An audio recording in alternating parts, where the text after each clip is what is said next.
62. Chapter 62, Training Day. 2 days before the Yule Ball, 3 days before the final task room of requirement, Harry Potter had never felt stronger. His magic stormed through him, his awareness of the very air of the battlefield making it unnecessary to look, as he simply was aware of everything that moved in his sky. He dodged not a millimeter more than was required to miss the spells targeting him, his own stunners blasting off his wand, with possible magic hissed into their creation to allow them to both seek their targets and punch through standard shields.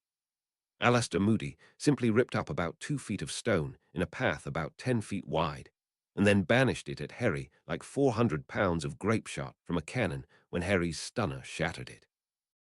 Harry conjured the narrowest shield he could, then thrust it forward shaped like a cone, not a plane, to deflect the shards headed towards him. It almost worked. His trailing leg shattered as his foot was almost blown off, hanging limply from the bottom of his leg. Harry face planted with all the elegance of a pancake slipping from a 5-year-old's breakfast plate. Without thinking, he raised his hand to catch the Skelegro potion Moody flicked towards him from the table in the back of the room of requirement, where a wincing Sirius, a very pale Cedric Diggory, a grim-looking Victor Crumb, and thoughtful-looking Fleur de Lacre all had been watching. Moody turned to Harry and handed him the healing potion, then the pain potion as he began the debrief. Harry had tears in his eyes, frustration, pain, or rage, he couldn't really say. Perhaps it was a bit of each. Harry gasped out to Moody. "What did I do wrong?" Harry asked in a low growl. "Not a Merlin-be-damned thing, lad. I am the best combat sorcerer the Auras had after the last war, and of all the people who are alive right now, only Albus Dumbledore, Sirius over there, and Baba Yaga can give me a run for my money. And Baba Yaga won't stir beyond the rushes, and Sirius still hasn't got all the way back to form from his time in the Azkaban Golf and Country Club."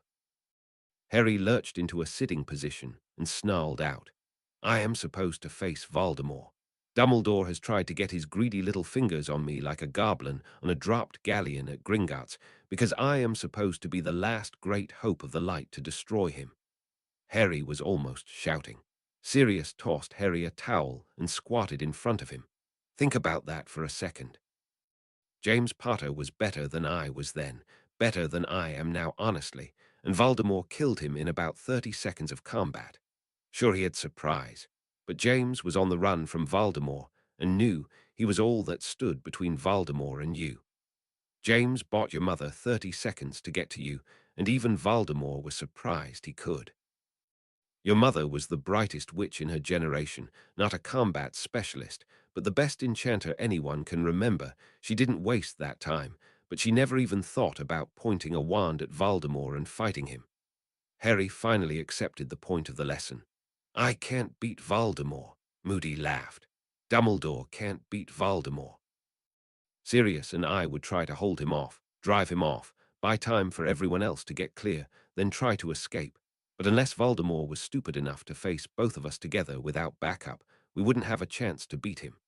Noodle slithered across the floor and onto Harry's lap.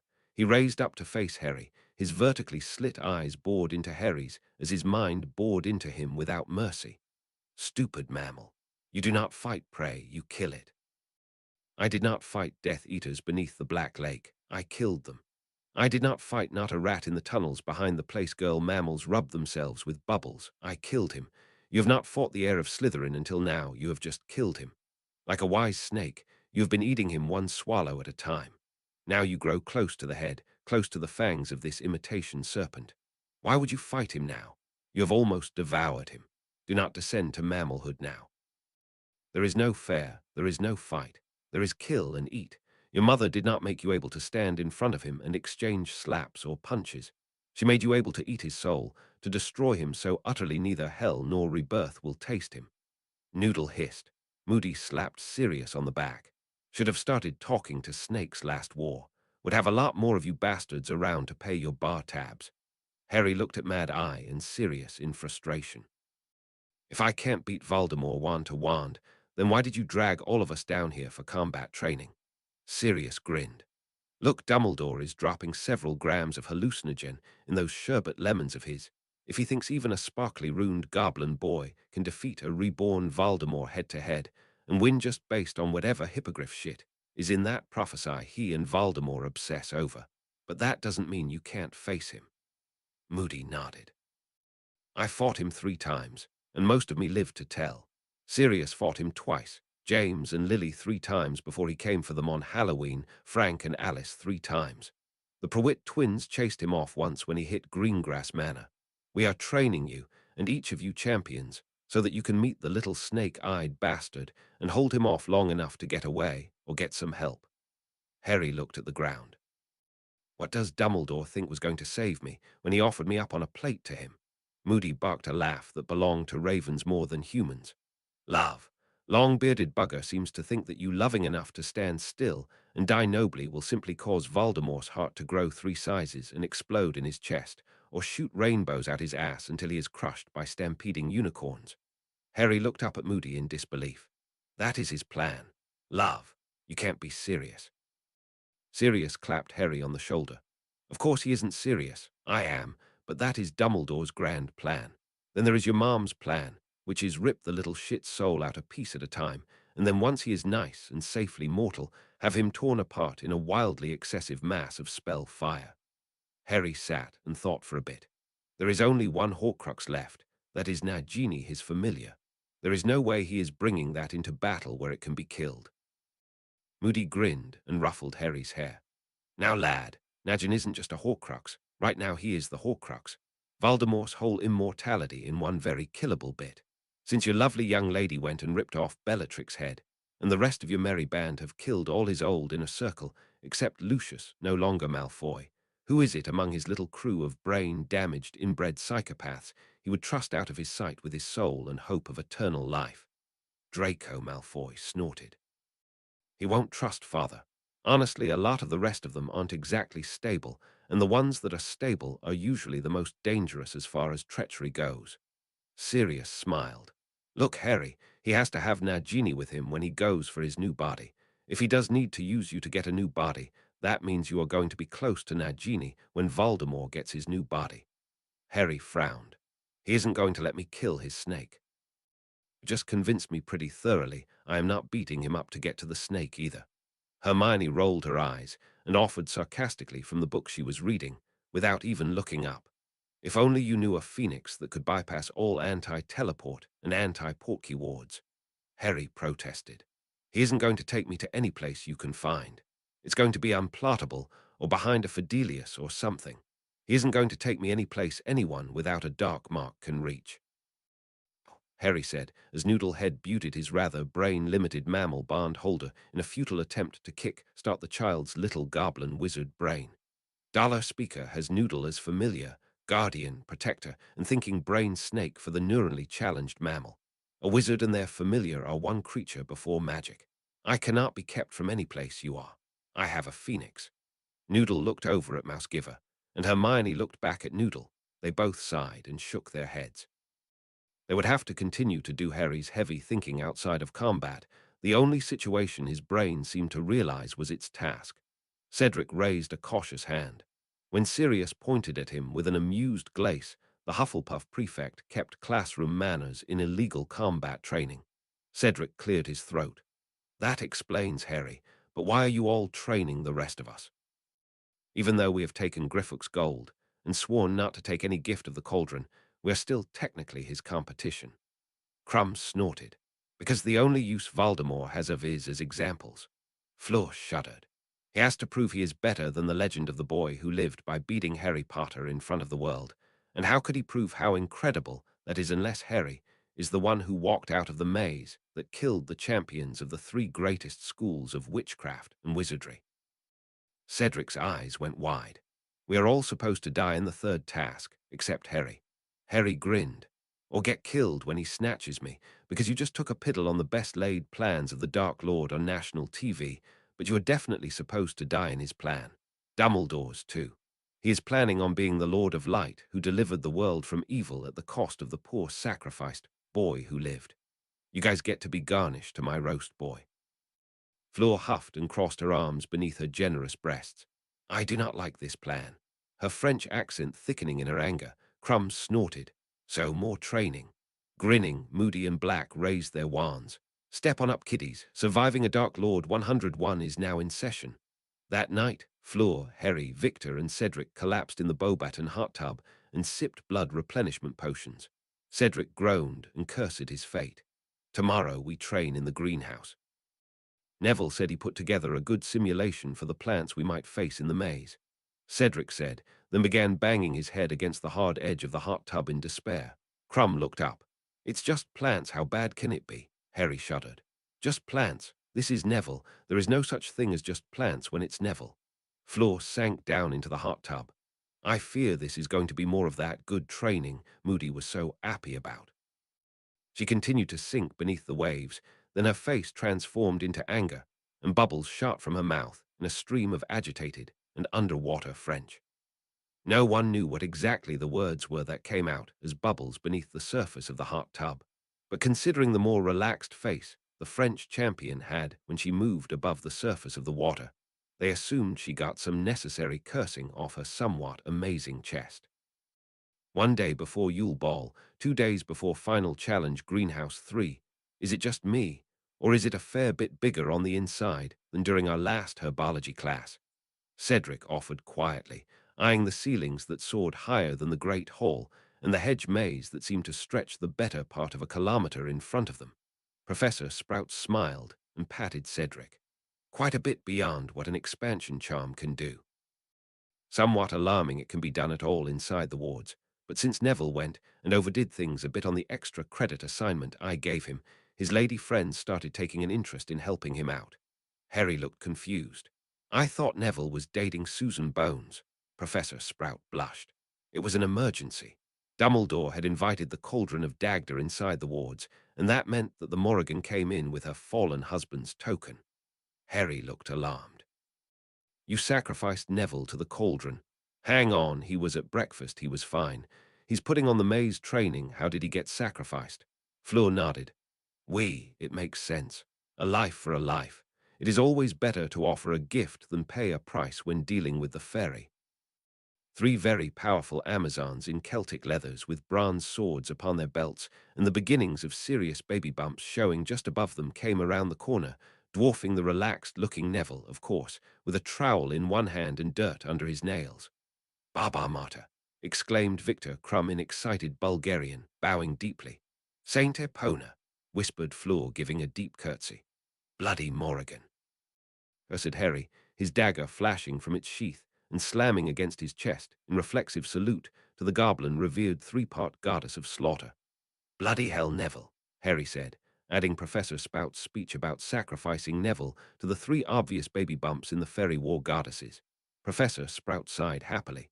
Muggles may toss virgins into volcanoes and hope that works. I toss virgins under war goddesses and trust my badgers to give their best. Neville is just an over-rakeover.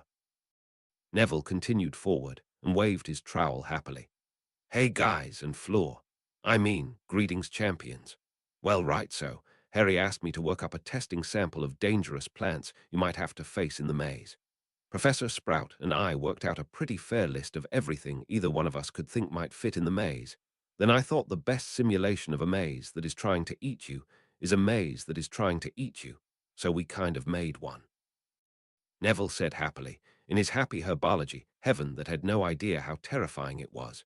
Professor Sprout and 3 goddesses of slaughter all beamed at Neville, showing that he remained the most popular cuddle badger in Hogwarts.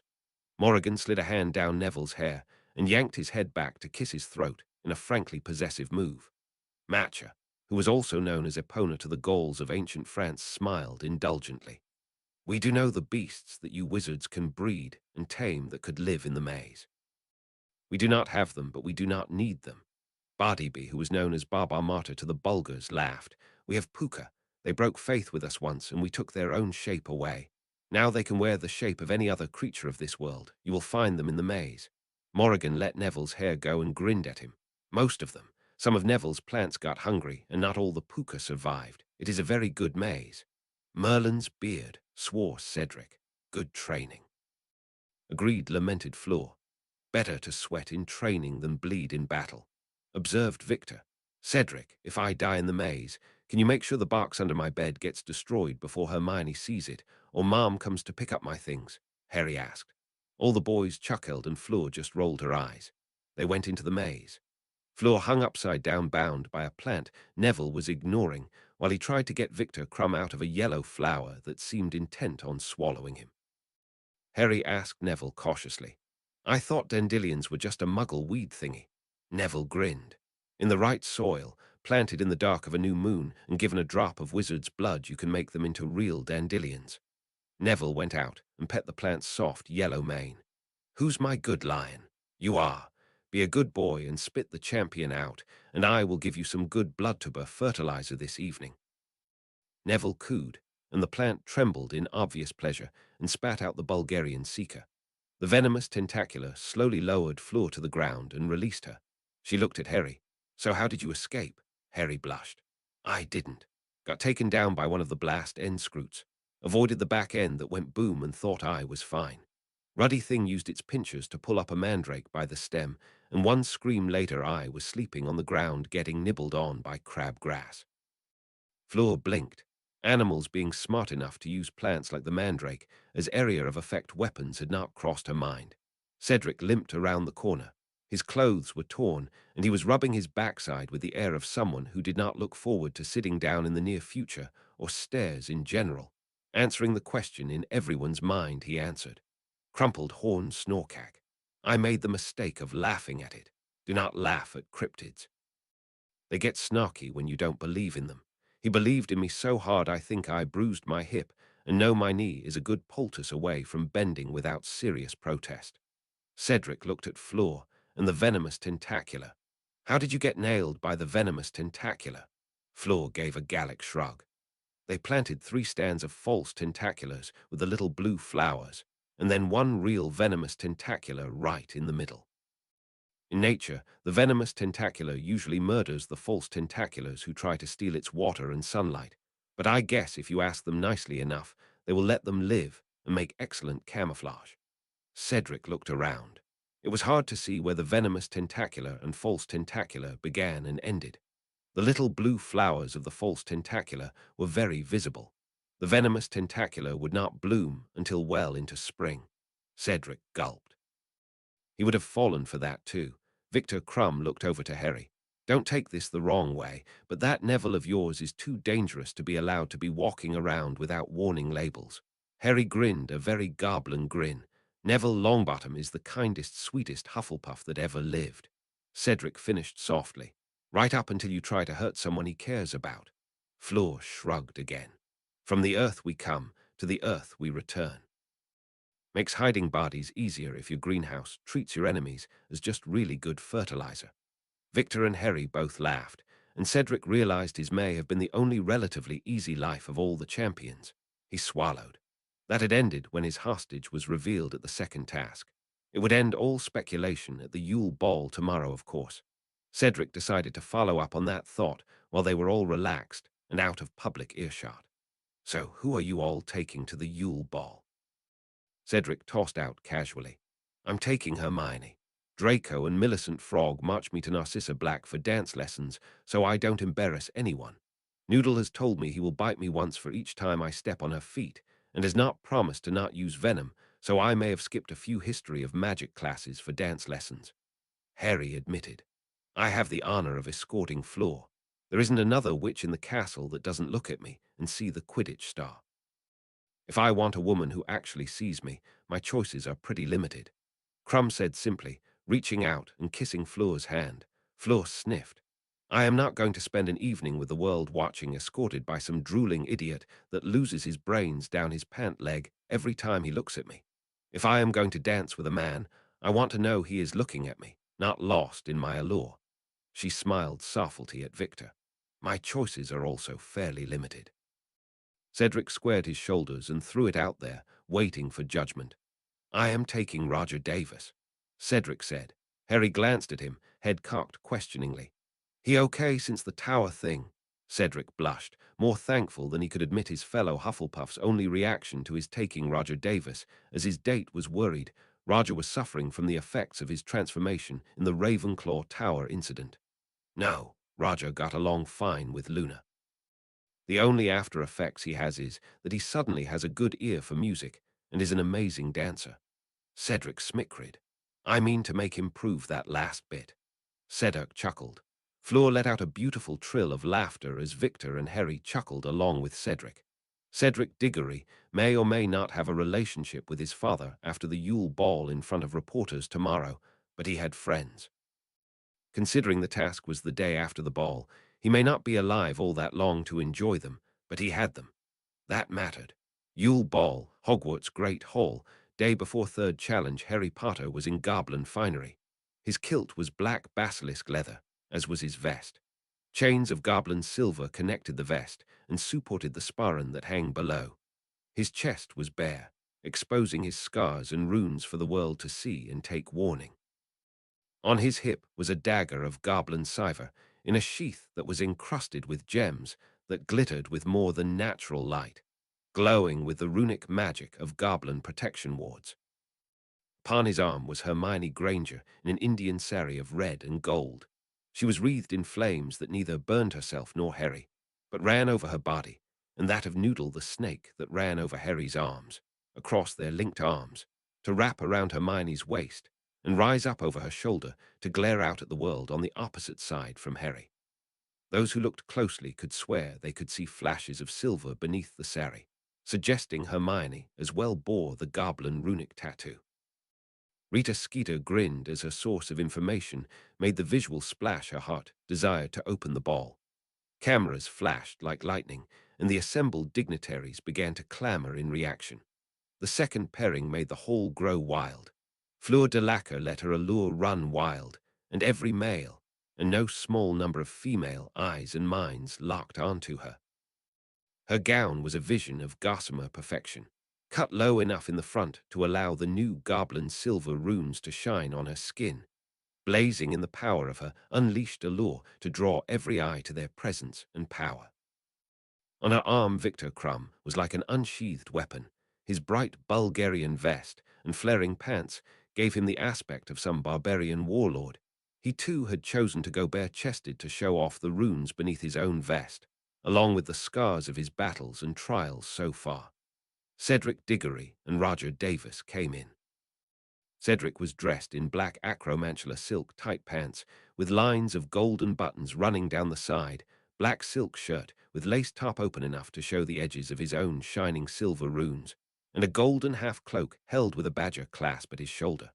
A golden sash bound his waist, with his wand sheathed angled for quick draw. Roger was dressed in a blue and bronze version of the same outfit. Rita muttered to herself, "They look like gay pirates."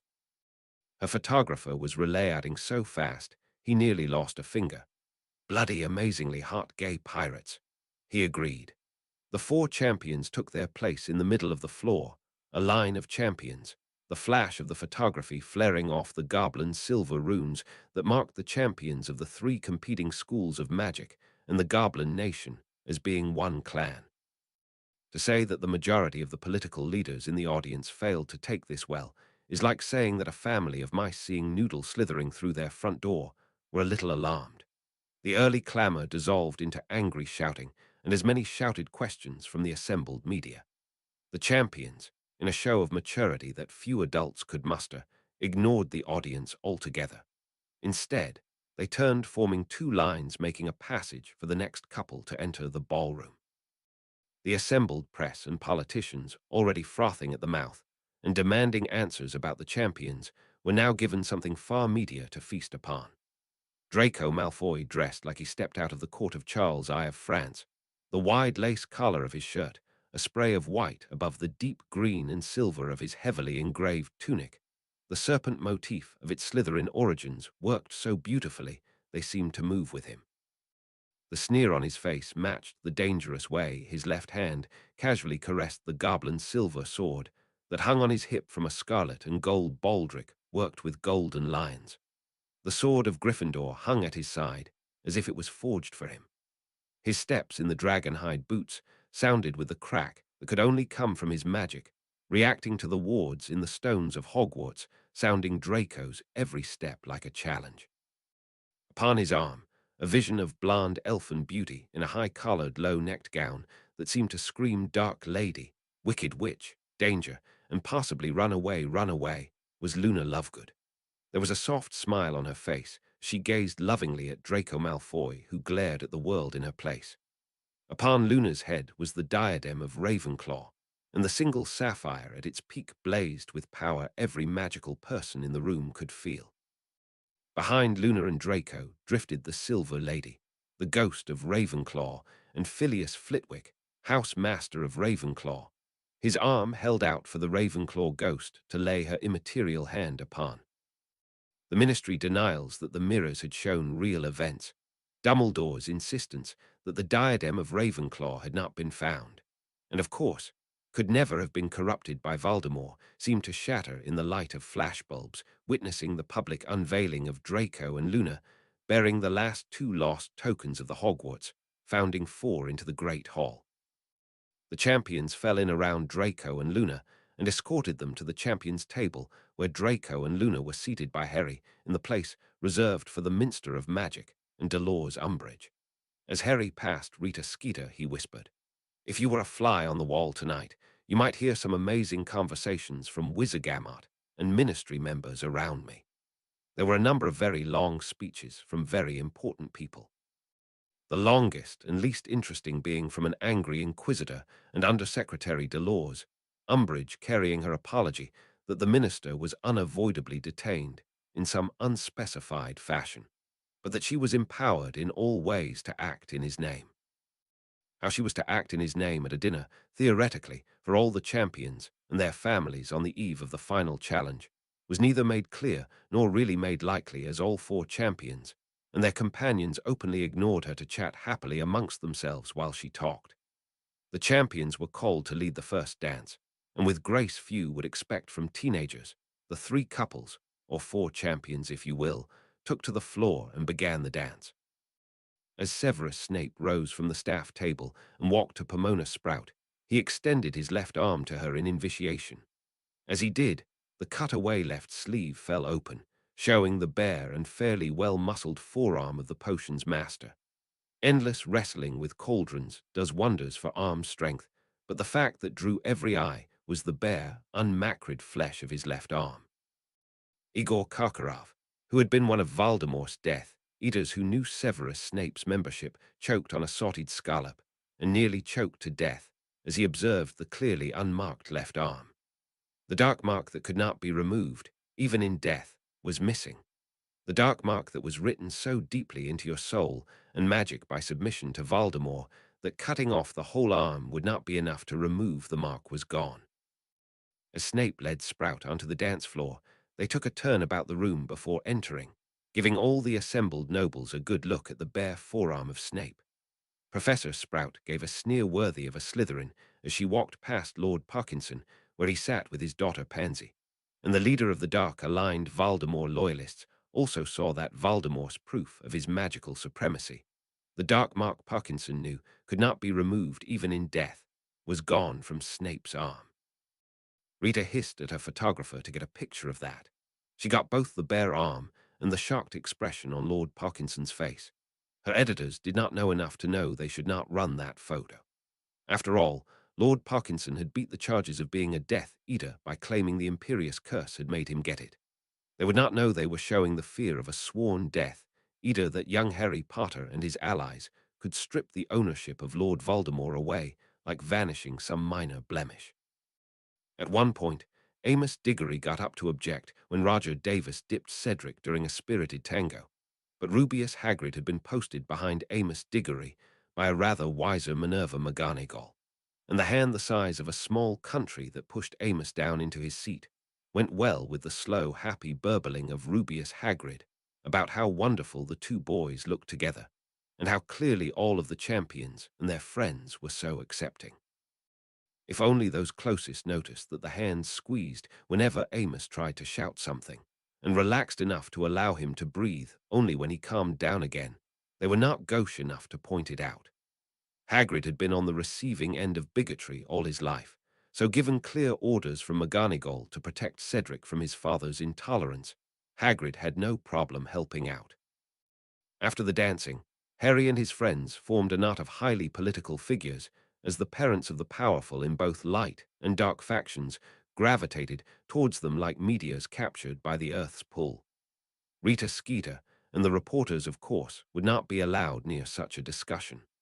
Luna Lovegood, however, was busy petting a pretty bug she found, as she drifted at the edges of important conversations, unless she was the subject and center.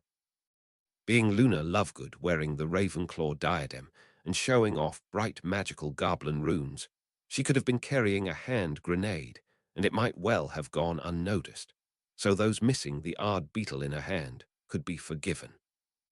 Neville Longbottom was with his grandmother, Hermione and Harry, as the traditionally light families that made up Dumbledore's strength in the last war flocked to them in desperation, or for confirmation, depending on if they had placed their trust in Dumbledore, the Ministry, or Harry's clan and Coven alliance.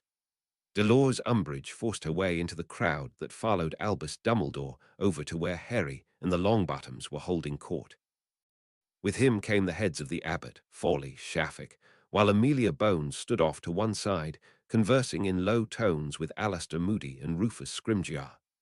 Dumbledore had his best grandfatherly smile on, and his magic was like the light of the sun, bathing everyone in warmth and relaxation as he came to Harry. Harry Potter, our champion, and a beacon of light in these dark times. I see you are using the Triwizards tournament the way we all hoped, to bring together the best and brightest of the next generation together, Dumbledore said, and the heads of his tame light faction families all gave cheerful agreement. Harry laughed. You have got to be joking. I'm not your champion. Cedric is your champion. I did not volunteer for this human sacrifice disguised as sport at all. I am not one of your smiling child soldiers, marching off to die for the glory of Albus Do-Nothing Dumbledore. I am a draftee and conscientious objector. When your war comes, I will sit back and let the old men do the dying this time. Harry felt Dumbledore's magic stirring and remarked to himself that if Dumbledore didn't think he could take Voldemort in a straight-up fight, Harry should get that thought all the way out of his head now. Dumbledore's magic was like an ocean compared to the raging river that was Harry's. Dolores Umbridge snapped at Harry like a frog at a fly that was taunting her. How dare you show such disloyalty to the headmaster and the ministry? Hermione stroked Noodle and mocked the Hogwarts Inquisitor openly. Where in the Hogwarts Charter does the headmaster have the legal right to send students off to kill and die in his name? I have read the works of all four of the founders, and while they talk an awful lot about the duty of the staff to lay down their lives to protect their students from harm, the only person to ever suggest that students need to go off and die for the headmaster would be Dumbledore. Hermione asked coldly. I will see you in detention, you filthily little mudblood, Umbridge hissed. The smack that rocked her head around, dislodging the pink hat pinned to her hair, was a surprise to all. Augusta Longbottom stood, hand outstretched, and grim look in her eyes as she watched Dolores Umbridge turn back, face already showing an Augusta Longbottom handprint. I will see you upon the dueling ground.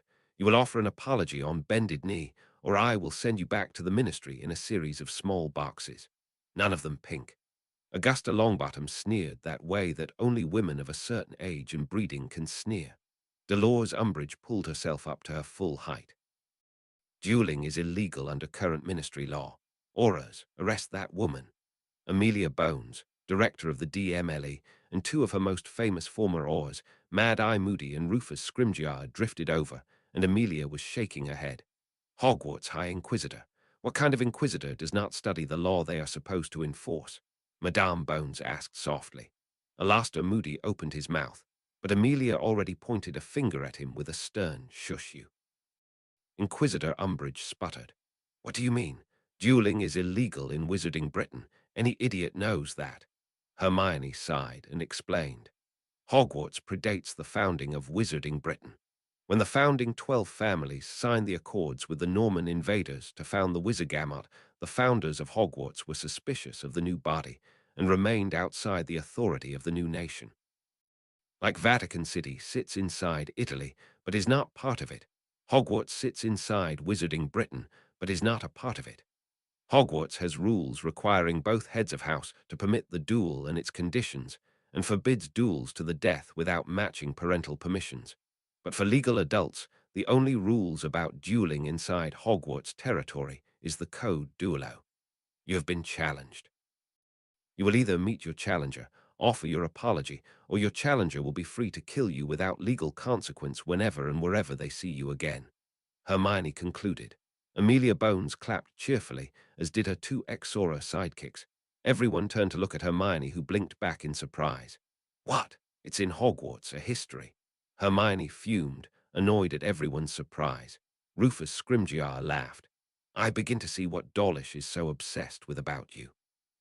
Dolores Umbridge turned to face Augusta Longbottom, who, as luck would have it, has indeed read both Hogwarts a History and the Hogwarts Charter as head of the Hogwarts Board of Governors. "On your knees to beg Miss Granger's forgiveness right here and right now, or take your wand and meet me in the defense against the dark arts so I can kill you and get back to the ball." The Longbottom matriarch commanded in a voice that needed no sonorous to command the room. Neville sighed.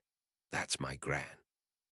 Dolores Umbridge dropped to her knees, and with a fake smile that could win gold in the Olympics if the event of clearly fake smiles was ever offered, proceeded to offer apologies for any unfortunate, unintentional, and of course utterly mistaken slanders at Miss Granger's blood status, character, or name. Rita Skeeter's photographer had climbed on a table to see past the crowd. The flash of his camera showed he had captured the moment, a red-cheeked Umbridge on her knees before Madame Longbottom and Hermione Granger. Lord Ogden eased himself away from Dumbledore's crowd to stand by Harry's side and ask him softly, "Did you mean it, about sitting back and letting everyone die when the war comes?" Harry turned, and he was no longer smiling. He spoke loud enough that the assembled members of the Light faction and any other hangers-on who might be desperately eavesdropping could hear. "I was tossed away like garbage by Albus Bloody Dumbledore after he stole me from my parents' murder scene, ignoring, and in fact criminally concealing their will so he could dump me like garbage on my Muggle relatives, so they could express their utter hatred and fear of the wizarding world upon my body, so that when I got to Hogwarts I was so desperate for support, and so needing to belong that I would swallow whatever programming that grooming little git chose to offer. My mother was a great deal smarter than Dumbledore, and made sure that Griphook the Goblin was bound to care for me. I was raised Goblin in a family that loved me and would slaughter the whole of Wizarding Britain and the rest of the Goblin nation to defend me. Dumbledore isn't going to go to war. Dumbledore is going to pasture and pose, make speeches about love and sacrifice while his people and any hopes of victory die, just like last time. I won't play. His war is lost, because he isn't going to fight, and Voldemort is. I will sit back and watch the Ministry and all its rot burn. I will watch the Wizengamot and all its hallowed privilege drown in a sea of its own hypocrisy and blood. When I go to war, I will leave no Death Eater alive, and Voldemort will have neither body nor soul. He will have no grave, no marker, no work of his will remain and endure, no ally of his will survive to whisper his name or remember his cause. Feel free to follow Dumbledore. If you would prefer your house survives, I will be at Hogwarts when Britain falls." Harry smiled then. Looking across the way where Igor Karkaroff stared back in terror at a boy he suddenly truly saw for the first time. Not the boy he had been told about, not the myth Dumbledore had created that Igor felt free to laugh at. Karkaroff stared at the boy who claimed he would wipe out the Dark Lord he had betrayed, and felt the cold of the grave wrap around his soul. Across the Great Hall another much subtler gathering centered around Sirius and Narcissa Black, where they stood with Millicent Bulstrode, Lady Selwyn, and her two dates, Fred and George Weasley in red and gold kilts and plaid. Lord Greengrass eyed Sirius and Narcissa Black carefully. "We have never been part of either light or dark factions. Frankly, neutrality was the best description for those of us who found ourselves positioned between hypocrites and madmen, and trusted neither." Millicent Bulstrode laughed softly. "Lord Greengrass, look at me. I am a Bulstrode, not even the main branch, and I was one of Harry's closest before I ever took House Selwyn. He does not care about faction politics. You are either his enemy, in which you are already dead, just not fallen down yet, or you are not, in which case he wishes you well and is ready to do business with you." Nimue Avery said softly. "My father was a Death Eater. I neither was nor agreed with them, but my father and his brothers all were." Narcissa smiled. "My soon-to-be late husband is a Death Eater, yet Draco stands beside Harry. Millicent's grandfather was a Death Eater, and she stands beside Harry. He is a goblin, they take revenge, and then get on with business. Unless you plan on letting the blood of those Death Eaters stand between you, then Harry is ready to get down to business. Nimue Avery looked at Narcissa, trying to spot the trap. It is as simple as that. Narcissa gave a very Slytherin laugh. Yes, 1,000 years of goblin rebellions, and it turns out it was always as simple as that. Sirius grinned. Just don't ever double-cross him. Like a goblin, he collects every debt in full. The band played, the champions danced, the whole of Wizarding Britain shared a last night of peace and scandal. Tomorrow would bring the last challenge of the Triwizard Tournament. 63. Chapter 63, Amazing Challenge. Scandals of the ball should have been the headlines in the Daily Prophet, but that night after the ball, Amelia Bones had tried and failed to arrest the Minister of Magic, claiming he was an impostor.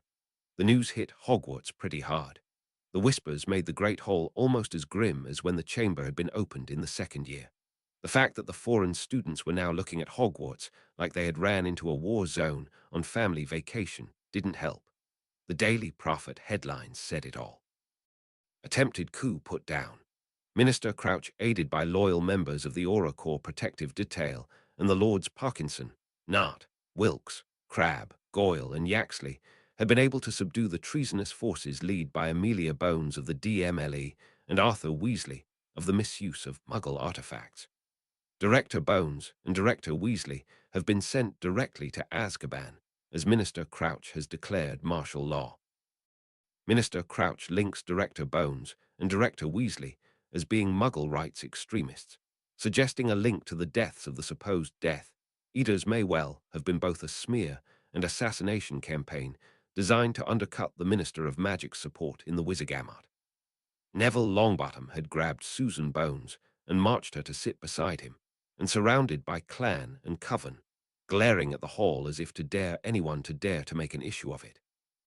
Equally surprising, Millicent Bulstrode stalked from the Slytherin table to force Fred and George to make room as she sat between them. Luna Lovegood breezed by the Slytherin table, taking Draco's hand, as with a resigned sigh, he traipsed across the great hall to sit between Percy and Ginny Weasley, willing to risk life and political career to show his support for coven and clan, but unwilling to have Ron Weasley and food within 6 feet or sight as he ate. Harry whispered to Susan Bones as she looked about ready to cry. Azkaban is the safest place for your aunt. She won't be there long, Harry said, and looked her right in the eye so she could read his seriousness. On the Gryffindor table, Fred and George began a spirited discussion about whether or not their father rated high enough to get Bellatrix's old room. Draco objected, saying that clearly Amelia Bones would get Bellatrix's old room. Arthur Weasley would at best get Sirius' old room. Lee Jordan started the betting pool, and Blaise Zabini drifted over from the Slytherin table with galleons in hand and a smirk on his face. The Gryffindor Quidditch team, which had been preparing to riot in the Weasley defense, now found themselves torn about arguing that Arthur Weasley was indeed an arch-traitor and raided at least one of the Lestrange brothers' room, if not Bellatrix was being supportive or not. Hermione put 10 gold on Arthur getting Sirius' old room, stating that blood supremacy would always make the higher-titled Lady Bones the greater threat. Draco put 10 gold on Arthur Weasley getting Bellatrix's old rooms, stating that rabid Republicans are the greatest threat to public order, and Weasley was virtually a Muggle-loving communist. Ravenclaws watched the development with horror, Hufflepuff with concern. The Durmstrang students looked on in curiosity. Fleur de Lacre strode to the Gryffindor table, and her voice rang out challengingly. 20 galleons on Arthur Weasley. Vive la Revolution, Fleur shouted. This started a run of Beauxbaton students putting their money on Arthur Weasley, now clearly in their mind a lost ginger child of the French Revolution, brutally oppressed by the British aristocracy.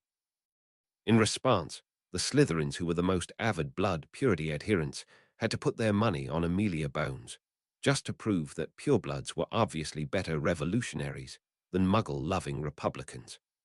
By the end of breakfast, Fred and George were selling buttons showing Bellatrix Lestrange on one half and either Amelia Bones or Arthur Weasley on the other. In that way that Hogwarts students have of defying reality, the ultimate question about was the Minister of Magic resisting arrest, Or was Amelia Bones launching a coup was utterly ignored by the Hogwarts students in favor of the serious argument and divisive issue of who got Bellatrix Lestrange old cell. Team Weasley and Team Bones buttons were soon the most confiscated item by both Dolores Umbridge and Argus Filch. But since Fred and George knew the secret passage into Filch's office, they could just steal back the confiscated buttons to both keep production costs down and profits high as they managed to sell the same button 4 or 5 times a day to the same customer. The fate of Wizarding Britain and the world was left almost ignored until students were dragged from third period to go witness the third task of the Triwizard Tournament. Rita Skeeter, ever the provocateur, took the chance to shout a question at the champions as they were led down to the maze for the official start of the challenge. Triwizard champions, Daily Prophet readers want to know, the entire world wants to know, who do you think got Bellatrix Lestrange cell as most dangerous prisoner in all of Wizarding Britain? Cedric Diggory stopped, looked up at Rita and smiled. Amelia Bones is a woman who has made it to the top of the DMLE, the most male-dominated arm of the British government. A woman capable of overcoming centuries of patriarchal prejudice to become the head of all magical law enforcement is not going to play second fiddle in a revolution. She clearly belongs in Bellatrix cell. Fleur de Lacre sniffed.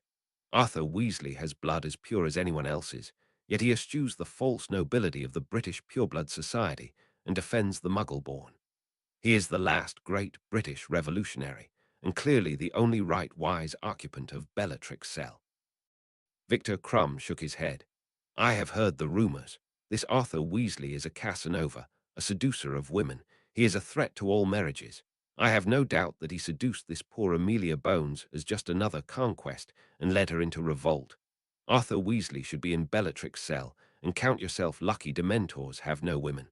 Harry Potter smiled at Rita Skeeter and said confidently, Amelia Bones is Hufflepuff through and through. If she saw a job that needed doing, she would set about doing it herself. If the Minister of Magic became the threat to Wizarding Britain, without a doubt she would act. If they haven't got her in Bellatrix old cell, she has probably already escaped. Dumbledore finally ran out of patience and cast a mufflato on Rita, not letting her questions be heard, as he chased his champions away from distraction and towards the last event.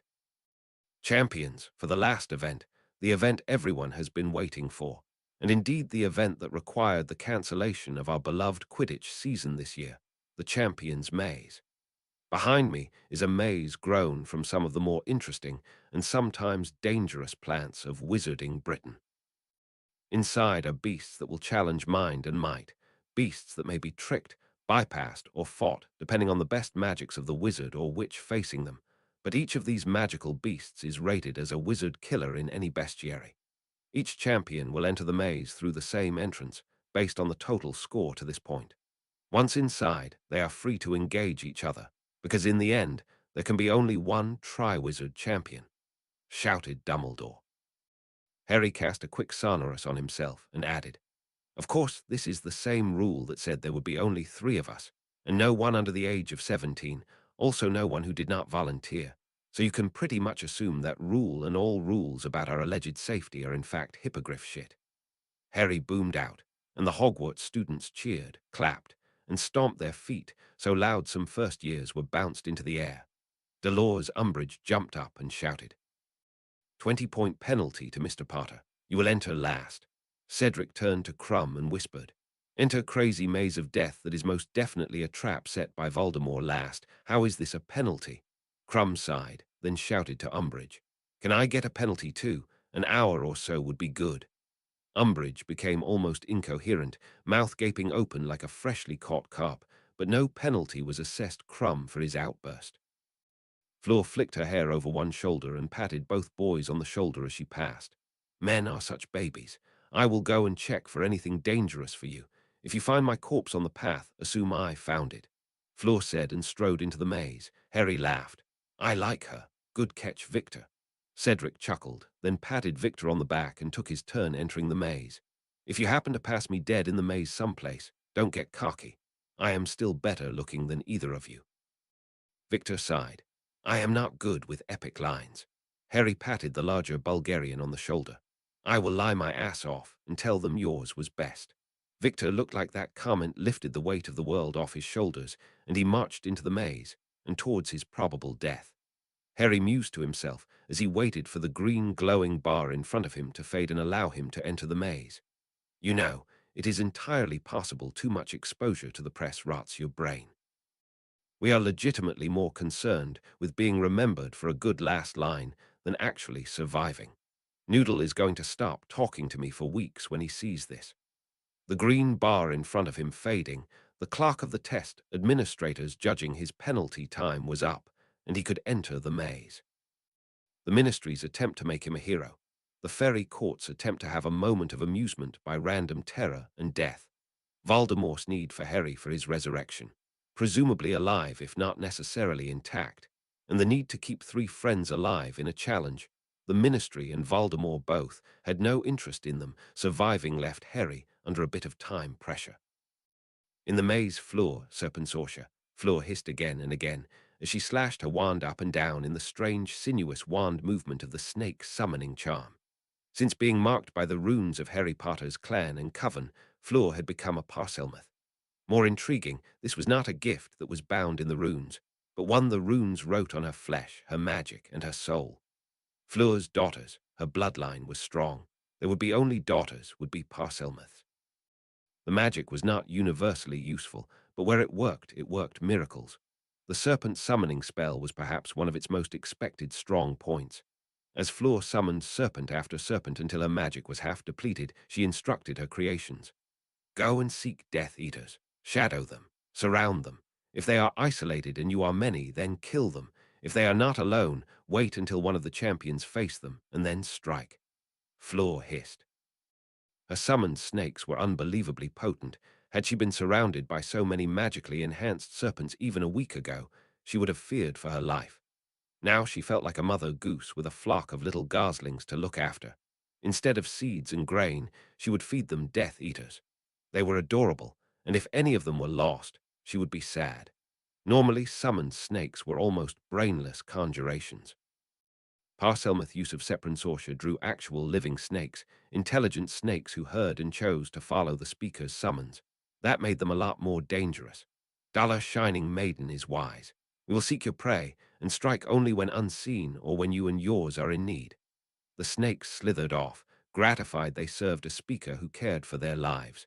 They would die for a true speaker, of course, but it was always preferable to kill for them. They were reptiles, not idiots. Fleur spotted the false tentacular blue blossoms on the wall ahead. She frowned, then stopped and let her eyes change shape, drawing upon the eagle eyes that were part of her avian heritage. There it was. Mixed with the false tentacular vines with their blue blossoms were some with unformed buds, buds that would not flower for months yet. A venomous tentacular. Fleur remembered hanging bound upside down in Neville's maze when a venomous tentacular had ambushed her from amongst his false brethren. While the world liked to think Fleur de Lacre was a beautiful and fragile maiden, Fleur had zero interest, and a fair amount of outright rage built up towards the fate and image the world offered for the girl who was widely renowned for being the great beauty of her generation. Fleur was no maiden in distress. She was beautiful the way a perfectly forged sword was, or the way a lightning bolt was as it shone against the drab night sky. That, and she had a bit of a vengeful streak. Venom papillions. Fleur said, making the shape of two triangles with points touching with her wand, a shape that looked like a drawn butterfly as its magic hung in the air in cyan splendor that turned into hundreds of poison butterflies. Descending on the venomous tentacular, the butterflies began to eat and lay eggs that spawned hungry tent caterpillars that fed on the magical poison of the dangerous venomous tentacular to multiply endlessly. Fleur sank to the ground in a maidenly kneeling posture and focused on her breathing. The spell was draining her energy almost faster than she could draw upon it. But as long as she held it, the butterflies would continue to divide, then move forward into the maze, seeking out any venomous magical plants to devastate with tent caterpillar infestations, neutralizing and identifying the most dangerous class of plant predators in the maze. Morgana, sweaty boobs, but I am tired. I am going to rest. Let some of the boys do some work. Fleur said, letting her spell endure as long as she had minimal reserves of strength, but daring to move no further into the maze alone. In the maze, Serpent Sorcerer, Cedric hissed again and again as he conjured an army of deadly magical serpents, each able to bring down a wizard or strong magical beast in a single bite. Of course, that meant creating 24, and setting them free to murder Death Eaters was the logical response if you were a goblin.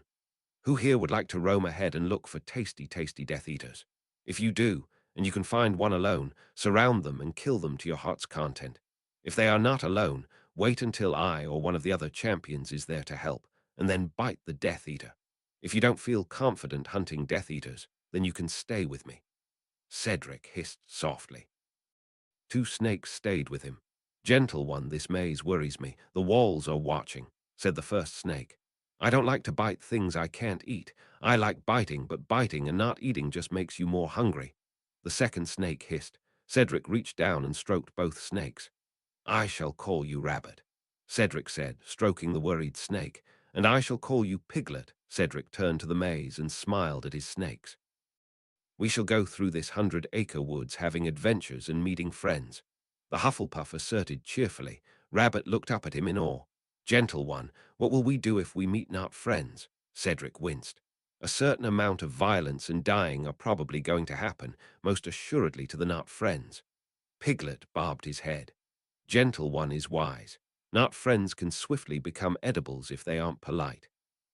Cedric passed a plant that was encased in white webs and crawling with caterpillars. It thrashed softly, but it was bound too tightly to move. It seemed to be a venomous tentacular. Well, probably Fleur happened to it, held a bit of a grudge that girl did. Coming to the next corner, Cedric heard a hiss from one of the snakes sent ahead. Dollar Giant Riddle Cat is around next corner. I have called for others. The Egyptian asp that was Rabbit hissed irritatedly. The riddle cats love to hide in the pyramids and make wizards answer silly riddles or they eat them. It makes no sense to eat only the stupid. Then again, if they ate smarter prey, they would have learned striking from ambush is better than attacking after you have marked your prey's pop quiz. Cedric had time to be worried. He was pants at riddles. I mean, if he was Ravenclaw, he would keep a sleeping bag in the closest classroom for all the nights he couldn't pass the riddle-asking doorway. This was really more Harry's thing. Got to think like Harry.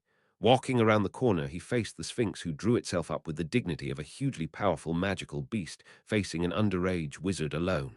Cedric held up a hand. Hold that thought. In Parseltongue, he hissed. Everyone around the riddle cat, show yourself and say hello. About a dozen serpents slithered from the maze, behind the Sphinx. Rabbit and Piglet rose up and hissed as well. Cedric then strode towards the Sphinx and spoke gently.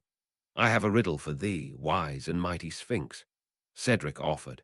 This was not actually how the Sphinx liked to play this game, but there were a lot of snakes around it, and each of them was a powerful magical beast that could harm the Sphinx.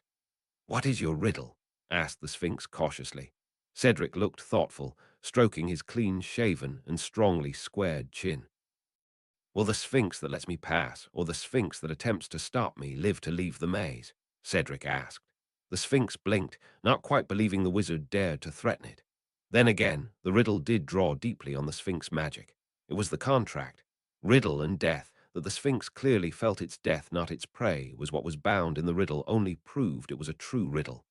The Sphinx that lets you pass shall live, the Sphinx stated proudly. After a short moment of thought, it continued. Please pass freely. Cedric nodded. You are correct, O wise and mighty Sphinx. Cedric bowed to the proud beast as he passed. If the snakes were hissing laughter, both Cedric and the Sphinx chose to ignore it. In the maze, Victor Crumb entered the maze. He knew he was to die here. He accepted it. That was the way he entered every battle. He accepted that he was a dead man and got on about making sure his enemies died first.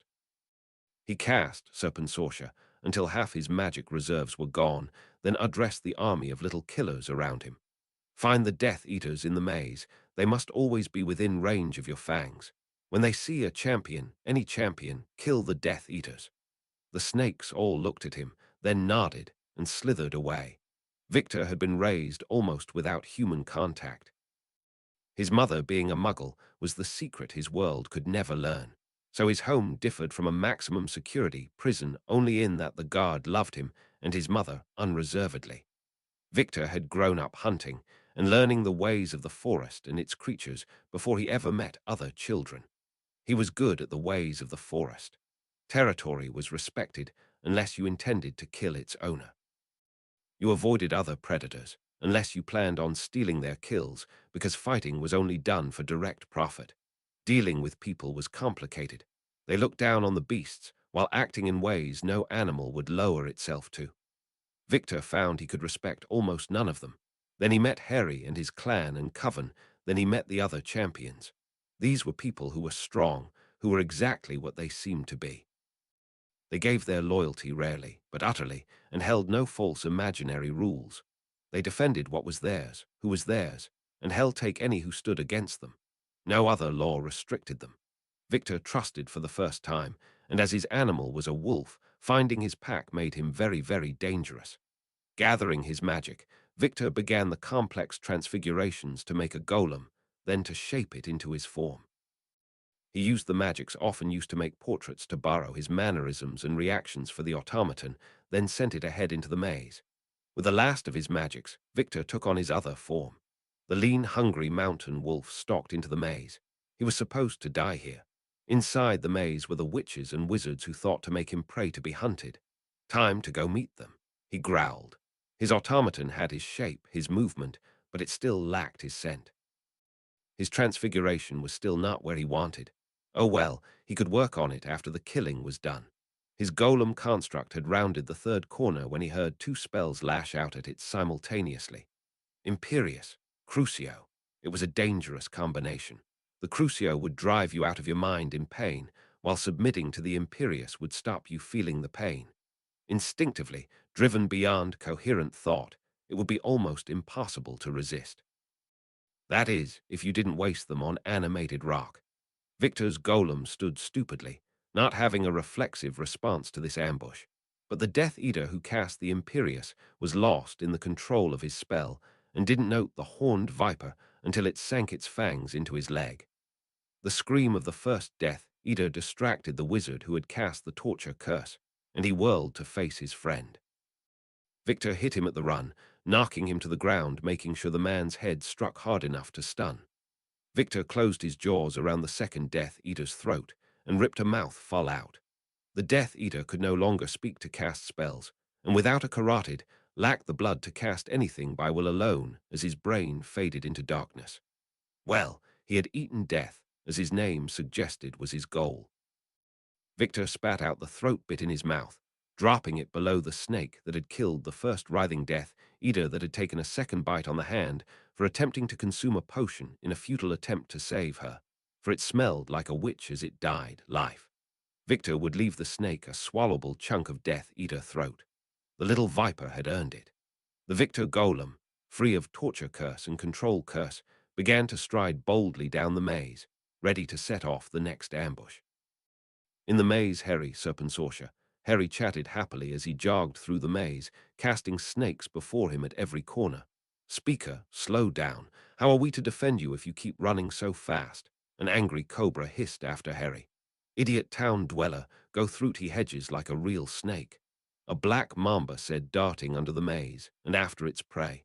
Harry called out to his snakes. Everybody go find a Death Eater and kill it. Don't strike unless you have them outnumbered, or they are distracted facing one of the champions. Some of the plants are hungry, but if you get eaten, don't come crying to me. Harry called out, causing the summoned snakes to hiss in laughter. Sympathy was not actually translatable into Parseltongue. Reptiles do not work that way. Harry had been under Hermione's care for weeks. The Muggle-born witch had paid a lot more attention in school than was healthy, and had a knowledge of organic chemistry that would concern national Muggle authorities, if they knew, or magical authorities, if they had any idea how dangerous advanced materials science was when added to a potent witch or wizard. Moody and Sirius had beaten into Harry that wizard to wizard he could not beat Voldemort. Of course, Harry wasn't just a wizard, he was a goblin. Goblins had no morality in warfare other than losing sucks, so don't do it. Harry's Potter bloodline had a gift for transfiguration that was legendary. His family's historical battle prowess had been based on transfiguration rather than curses or elemental effects. Harry had that transfiguration talent and a total mastery of air, along with a real affinity for lightning. This had made him Hermione's bitch for weeks, as she taught him to apply wizard transfiguration and muggle organic chemistry into new and alarming ways. She kept talking to him about all the reasons, which he could not follow and suspected were probably made looking at the relevant law from very Hermione and unique angles.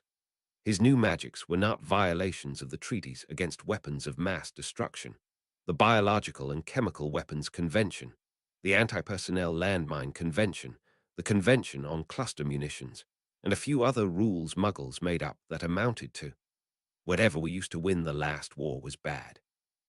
So don't you use it against us. When she got done talking herself around the fact that she was teaching Harry Potter, Goblin about town, how to violate every muggle warfare convention, she got around to teaching Harry some truly wonderful things. Wizards had the fundamental power to reshape matter and bend energy to their will, but they largely never bothered to learn how reality actually worked. Science was optional for them, so like a difficult elective, they dropped it several centuries ago. Several interesting centuries for science, for goblins, and for one particularly gifted goblin wizard savior of the world and boy who intended to keep on living, Harry Potter.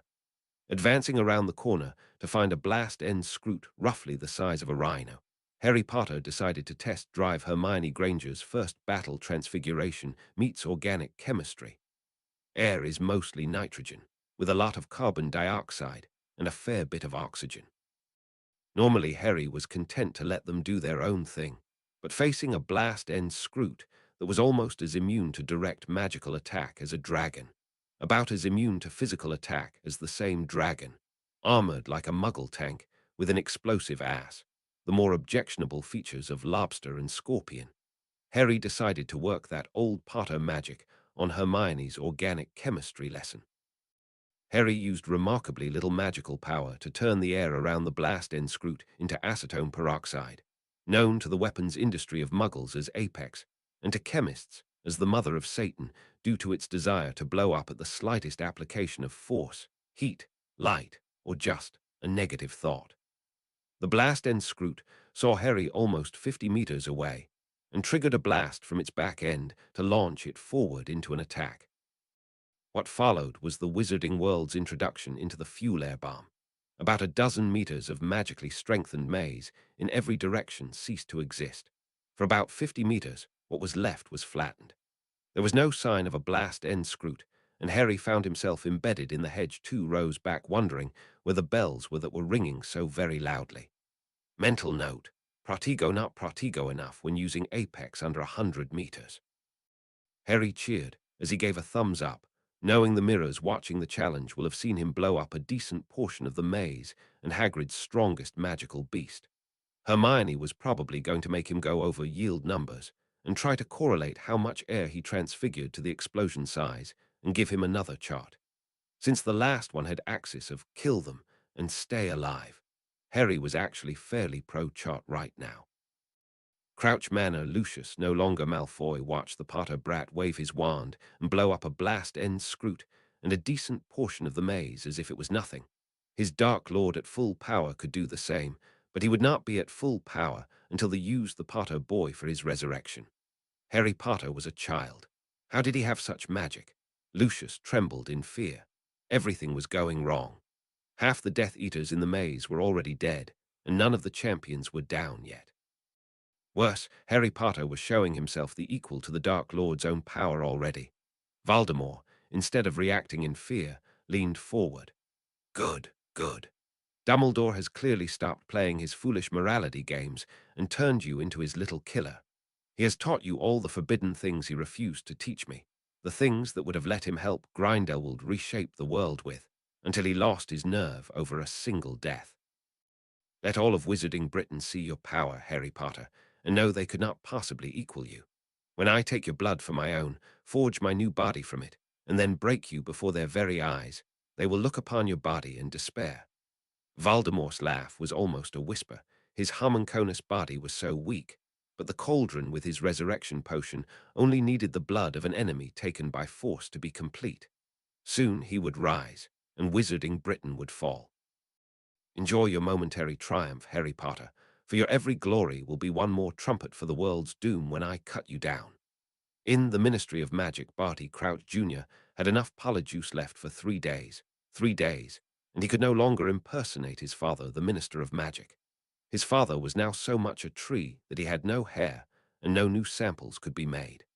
Barty watched with frustrated rage as the champions were clearly working together to clear the maze.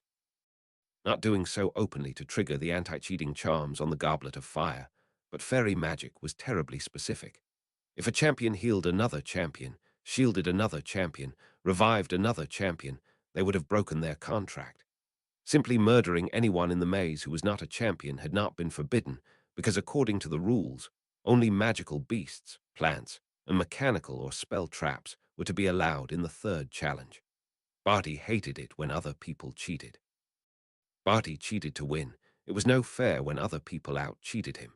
He drew his wand to begin shattering things, but then had to scream internally as the powerful bindings Voldemort had put on him triggered. Barty was not allowed to lose control. Barty had been punished very hard for drawing enough suspicion it caused the DMLE head and her ally to try to arrest him. If not for previous Death Eater-led infiltration of the DMLE, it might even have worked. Now Barty was a virtual prisoner in his own office. He had to sit and watch as Harry Potter destroyed all his carefully laid plans to kill the other champion in the maze, and delivered a bleeding and exhausted Harry Potter like a sacrificial lamb to his Dark Lord for slaughter. It had to be now. The Dark Lord had to take Harry Potter in the third challenge, and the Dark Lord had to move on the Ministry now, while Barty had the chance to shut down the Ministry wards and use his authority to order a surrender. Between his subverted officials and the Imperiused security detail, with Amelia's loyalists purged after the attempted coup, Bart had enough leverage to make it impossible to hold against a reborn Dark Lord and his remaining Death Eaters. For 3 days. And his potion ran out, and he was visibly a supposedly dead Death Eater in the heart of the Ministry of Magic, where a dozen alarms would sound the second he was revealed, and their rather more successful coup would be exposed. One throw of the dice, the Dark Lord to win or lose it all, if they only took the blood of the boy who lived before Barty Crouch Jr. ran out of potion to pretend to be dear old, legally elected daddy. Harry Potter blew up a blast end scroot, and Bart almost swallowed his tongue. No Bombarder Maxima he could cast was that powerful, and the Potter brat didn't even chant Bombarder at all. He was going to ruin everything.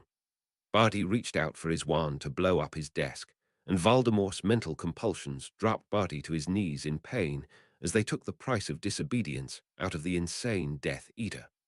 The Dark Lord had a plan, and Barty was not allowed any temper tantrums until it was finished. 64.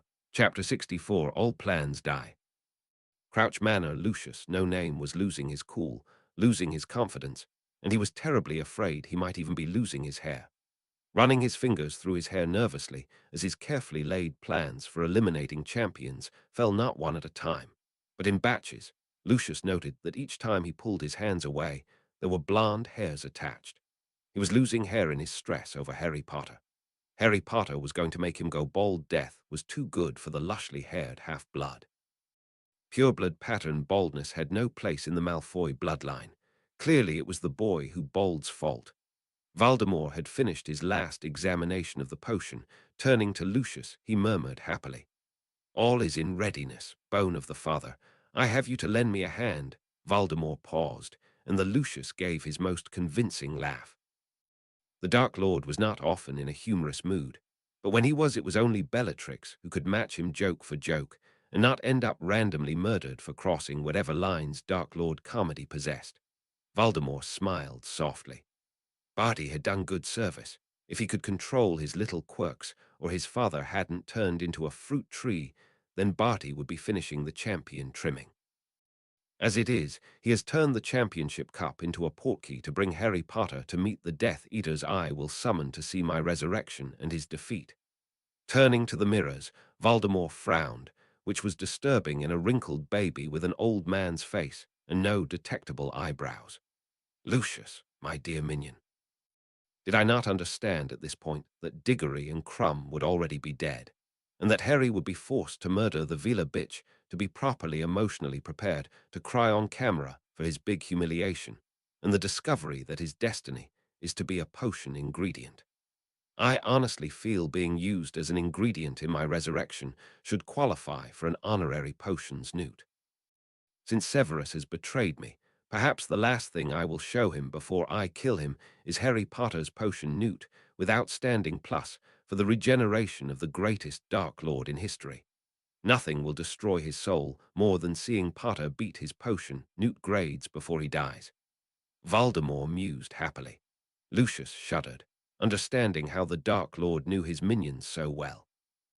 He was sure if he ever betrayed Voldemort, the last thing Lucius would see before he died was Voldemort giving Narcissa soul-shattering bliss on a bed made of peacock feathers from Lucius' freshly murdered peacock collection. Nagini slithered up. I will be beside you, heir of Slytherin, when you regain your body. The soul shard in me must be near to your body to stabilize you. Voldemort snarled, his rage transforming his face instantaneously, his eyes glowing blood red. They have purged 4 Horcrux, the locket, cup, and diadem of the Hogwarts founders, and the diary you foolishly sent into the school for a petty revenge against the Weasley. Frankly, since he has all but taken credit for siring your heir, that makes 2 defeats for you against the Weasleys. Voldemort raged. 3 is a mystic number, and only Herpo the Foul dared make 3 Horcrux. No one would have dreamed I dared to make 7, the next and more potent magic number. Since you exposed the diary, they know I did not stop at 3. Dumbledore will know I made 7. The old fool never figured out about the Marvolo family ring, nor Harry Potter, nor you. That leaves me with only 3 Horcruxes, and I have to break one with Harry. At my resurrection, I will pull my soul fragment from Harry Potter and invest it the ceremonial mace from the Muggle House of Commons.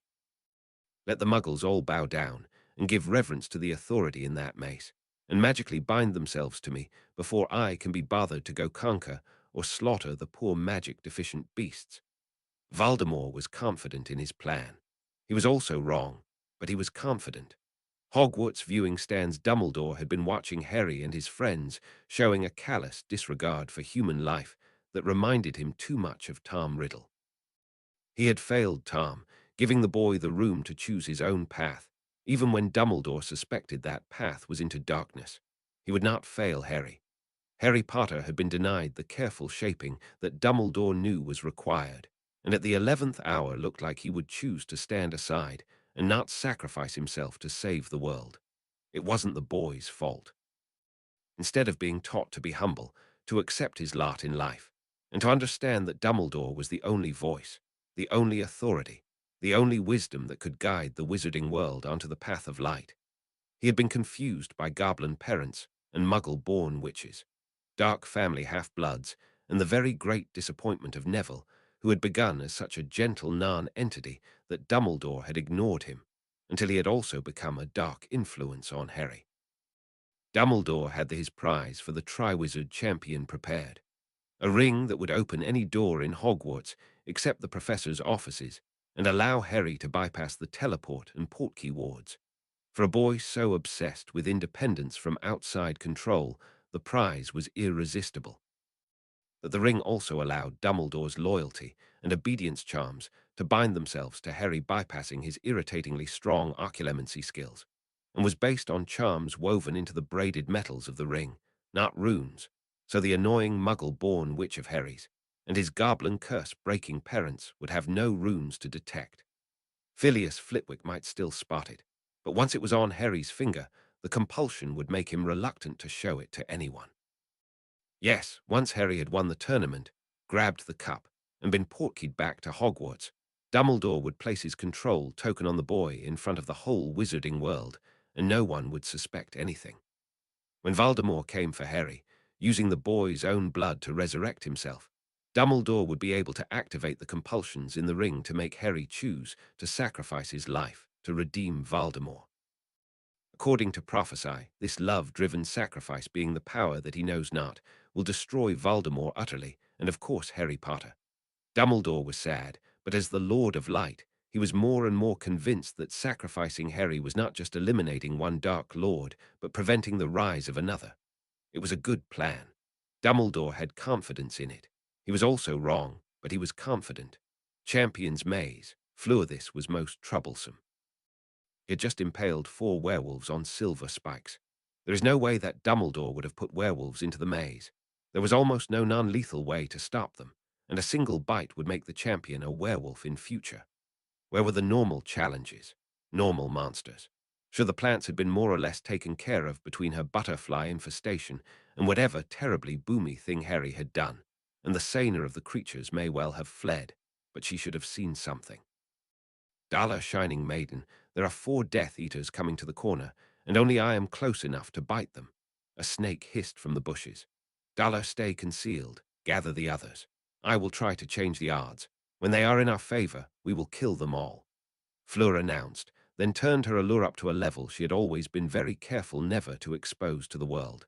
Vila were exploited by a wizarding world that saw them as pretty things that the weak feared and the powerful used.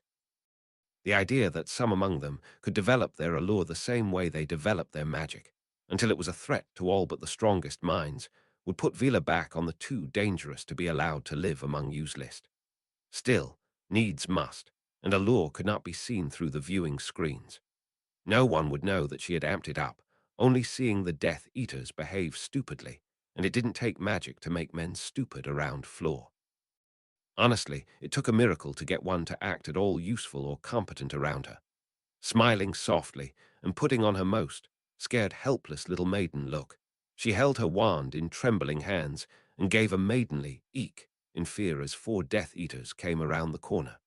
She could read in their body language how her allure had activated every possessive and predatory instinct in them.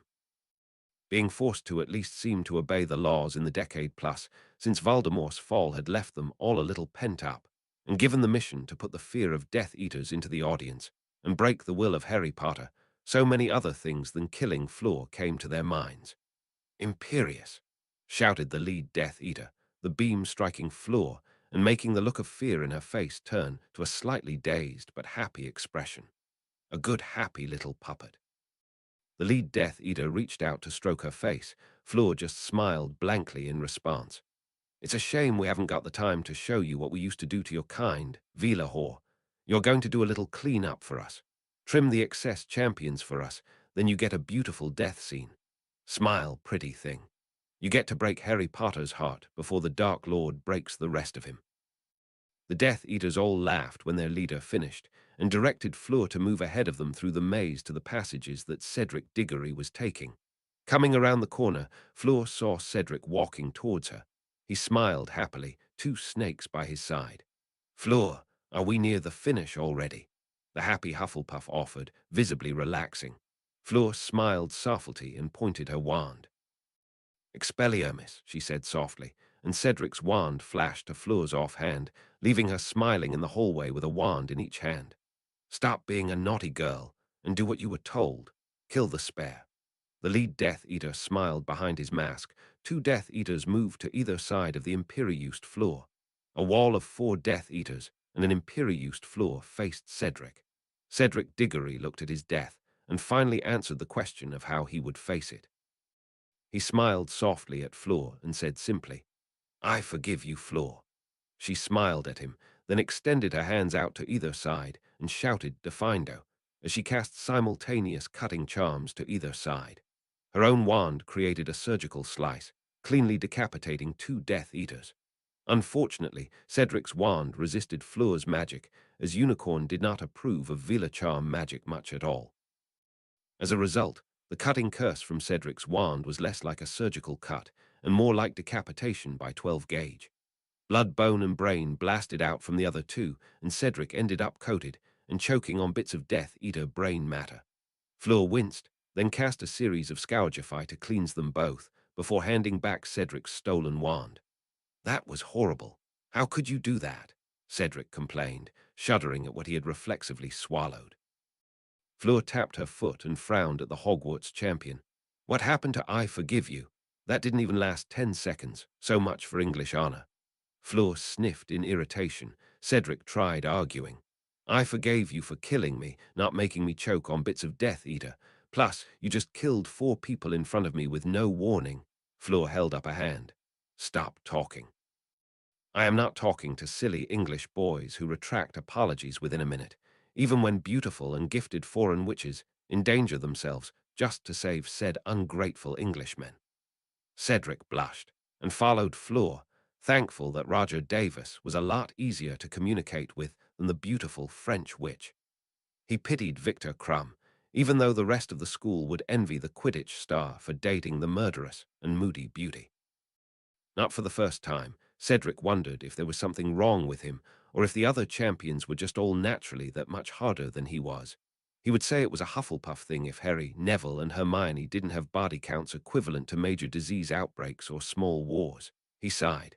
There was more than just killing that made a champion. He would prove it. Piglet turned to Rabbit and hissed, I like her. Gentle One should learn from her. Rabbit hissed back, I don't think she would let us avoid hunting Death Eaters like Gentle One does. I am pretty sure she would toss us at the nearest just to see if we could bite it before it blew us up. Piglet and Rabbit slithered closer to Cedric. This was a death maze, and really, there only was one Gentle One to go around. Other snakes were on their own. Champion's Maze. Victor Crumb Victor's golem marched firmly around the corner, and then blasted back in pieces as 2 sounds, rather louder than his wolf hearing, was prepared for dominance. First was the thunderous boom of a tree trunk masquerading as a club blasted his golem into bits and pieces. Second was the roar of what had to be a walking advertisement to a new dietary supplement for power-lifting trolls, as the troll that waddled around the corner had no neck, barely perceptible knees, and huge bulges with tree root-like veins. Every place a muscle could possibly be attached. The troll's neck was so developed the head looked tiny, and the back and shoulders were so developed that it could barely get its arms near its body. If a bodybuilder, a troll, and 20 gallons of steroid potion had been tossed in a blender and then mixed with whey powder, they might well have spawned this troll. His snakes, being reptiles of more than standard brains compared troll, hide thickness, and their fang length, did the arithmancy swiftly and slithered off to find some safe Death Eaters to murder. Crumb let his jaw open in a lupin grin, tongue lolling. Wolves appreciated wise hunters. Herd animals could afford to be brave. Grass didn't run. Predators were careful by nature. Victor slid around the corner and met the troll's blazing yellow eyes with cold blue ones. The troll roared again, raising his club in the air. Victor launched himself forward like a grey furred arrow, darting between the troll's legs. So thick were the troll's thighs that Victor felt confident he could have dragged a desk between them without issue, as the troll could not bring them any closer together at the knees than a full school desk width. The club came down on the stone in front of the troll, but Victor was no longer there. Sliding on the ground, Victor shifted back into human and chanted softly as he transfigured the stone beneath the troll into mud. The troll attempted to turn, but being a troll that weighed as much as an elephant, he discovered why there were no 2-legged elephants found roaming the swamp. Victor kept transfiguring the stone into mud as the troll struggled to turn around. When it was up to its knees, Victor reversed the transfiguration, and the troll found itself fused into solid rock at mid-thigh. Victor shifted back into wolf form as the frustrated troll hurled its club at him. Dodging under the throw, Victor stalked casually over to the discarded weapon, lifted one leg, and claimed the club for Durmstrang with the lordly disdain of a wolf for lesser beings. Then he trotted around the corner. He wasn't sure the steroidal troll could get out, but decided that he didn't need to wait around to find out. Rounding the corner, he saw a blasted wasteland and a smoking Harry Potter. Harry waved, still smoking. Several annoyed snakes gathered around him. Hey, Victor, did you see Conan the steroidal troll go past? I tried to blow him up a little bit, but all it did was make me deaf and ruin the bushes. Victor slipped back into human form and shrugged. One over-muscled troll now thigh-deep in the stone 2 turns back. I didn't see a mark on him. Harry sighed. Okay, so trolls just get confused if you hit them with 2 kilograms of C4. Good to know. Kind of depressing, but good to know. Have you seen Fleur or Cedric? Fleur stepped gingerly over some twisted and burned hedges. We are not talking to Cedric. Rude Englishmen who do not mean it when they forgive someone annoy me. Cedric was still blushing as he stepped out. I swallowed someone's brains. I was having a moment. Fleur strode up to Victor and pointing her finger demanded, "If I blew bits of 4 Death Eaters all over you and you accidentally swallowed some, would you be a baby about it?" Victor grinned. "I ate some Death Eater about 20 minutes ago, split it with a helpful snake. It's not baklava, but it's edible." Fleur kissed the firmly built Bulgarian, then turned to raise an eyebrow at Cedric in a wordless question of why couldn't Cedric be more Victorly. Victor found himself grinning, and experienced viewers would later doubt they had ever seen on Victor Crumb. Moving together in silence, they stalked the rest of the maze, triggering 2 more Death Eater ambushes with snake sneak attacks. Stepping over the bodies of those that had eaten all the death they were allotted this life, the 4 champions found themselves staring at a golden cup shining unnaturally on a pedestal in the middle of the maze. All maze paths terminated in this central court, and there was no obvious defense around the plinth, but 4 paranoid witches and wizards spent the next 10 minutes testing with spell and animated golem every manner of possible trap, enchantment, or potion surrounding it. Closing at last to the cup, they saw that it had 2 large handles suitable for lifting it like the trophy it was designed to be. No one touched it as 4 wands and minds got to work examining it. "It's a portkey," Cedric announced. "It's supposed to be a portkey," muttered Victor. "It's supposed to take us to the champions platform with all our families and schools. Dumbledore promised, your minister of magic promised, that little pink-toed woman promised." Fleur de Lacre offered with a disgusted sight that expressed her utter lack of faith in that set of guarantors. Harry grinned a very goblin grin. "Anyone trust the people who swore we would be in no danger, and that we were utterly safe from outside interference in the maze when they say this portkey takes us to safety?" Cedric frowned. "That isn't very trusting, Harry. Dumbledore is our headmaster. You should trust him." Cedric insisted. Harry smirked. "What do you think happens when one champion grabs this?" Cedric swore softly. "Morgana's nasty knickers. 50-50 chances we end up in the heart of a volcano or at the bottom of an ocean abyss." Harry clapped him on the back. "Don't be silly. Voldemort needs my blood. If it burns up or gets diluted in sea water, he will resurrect at a fire salamander or tuna. He needs me intact, then dead. But he at least needs a pretty corpse." Victor grunted. "He doesn't need us at all." Cedric shuddered. "Kill the spare." Fleur nodded. "We are all spares. Harry gets the big dramatic death scene. We just get efficient murder." Cedric tried to be hopeful. "This might not be the trap. Maybe it just takes us back to school." Fleur smacked him on the back of the head softly. "You remember what the Death Eaters said?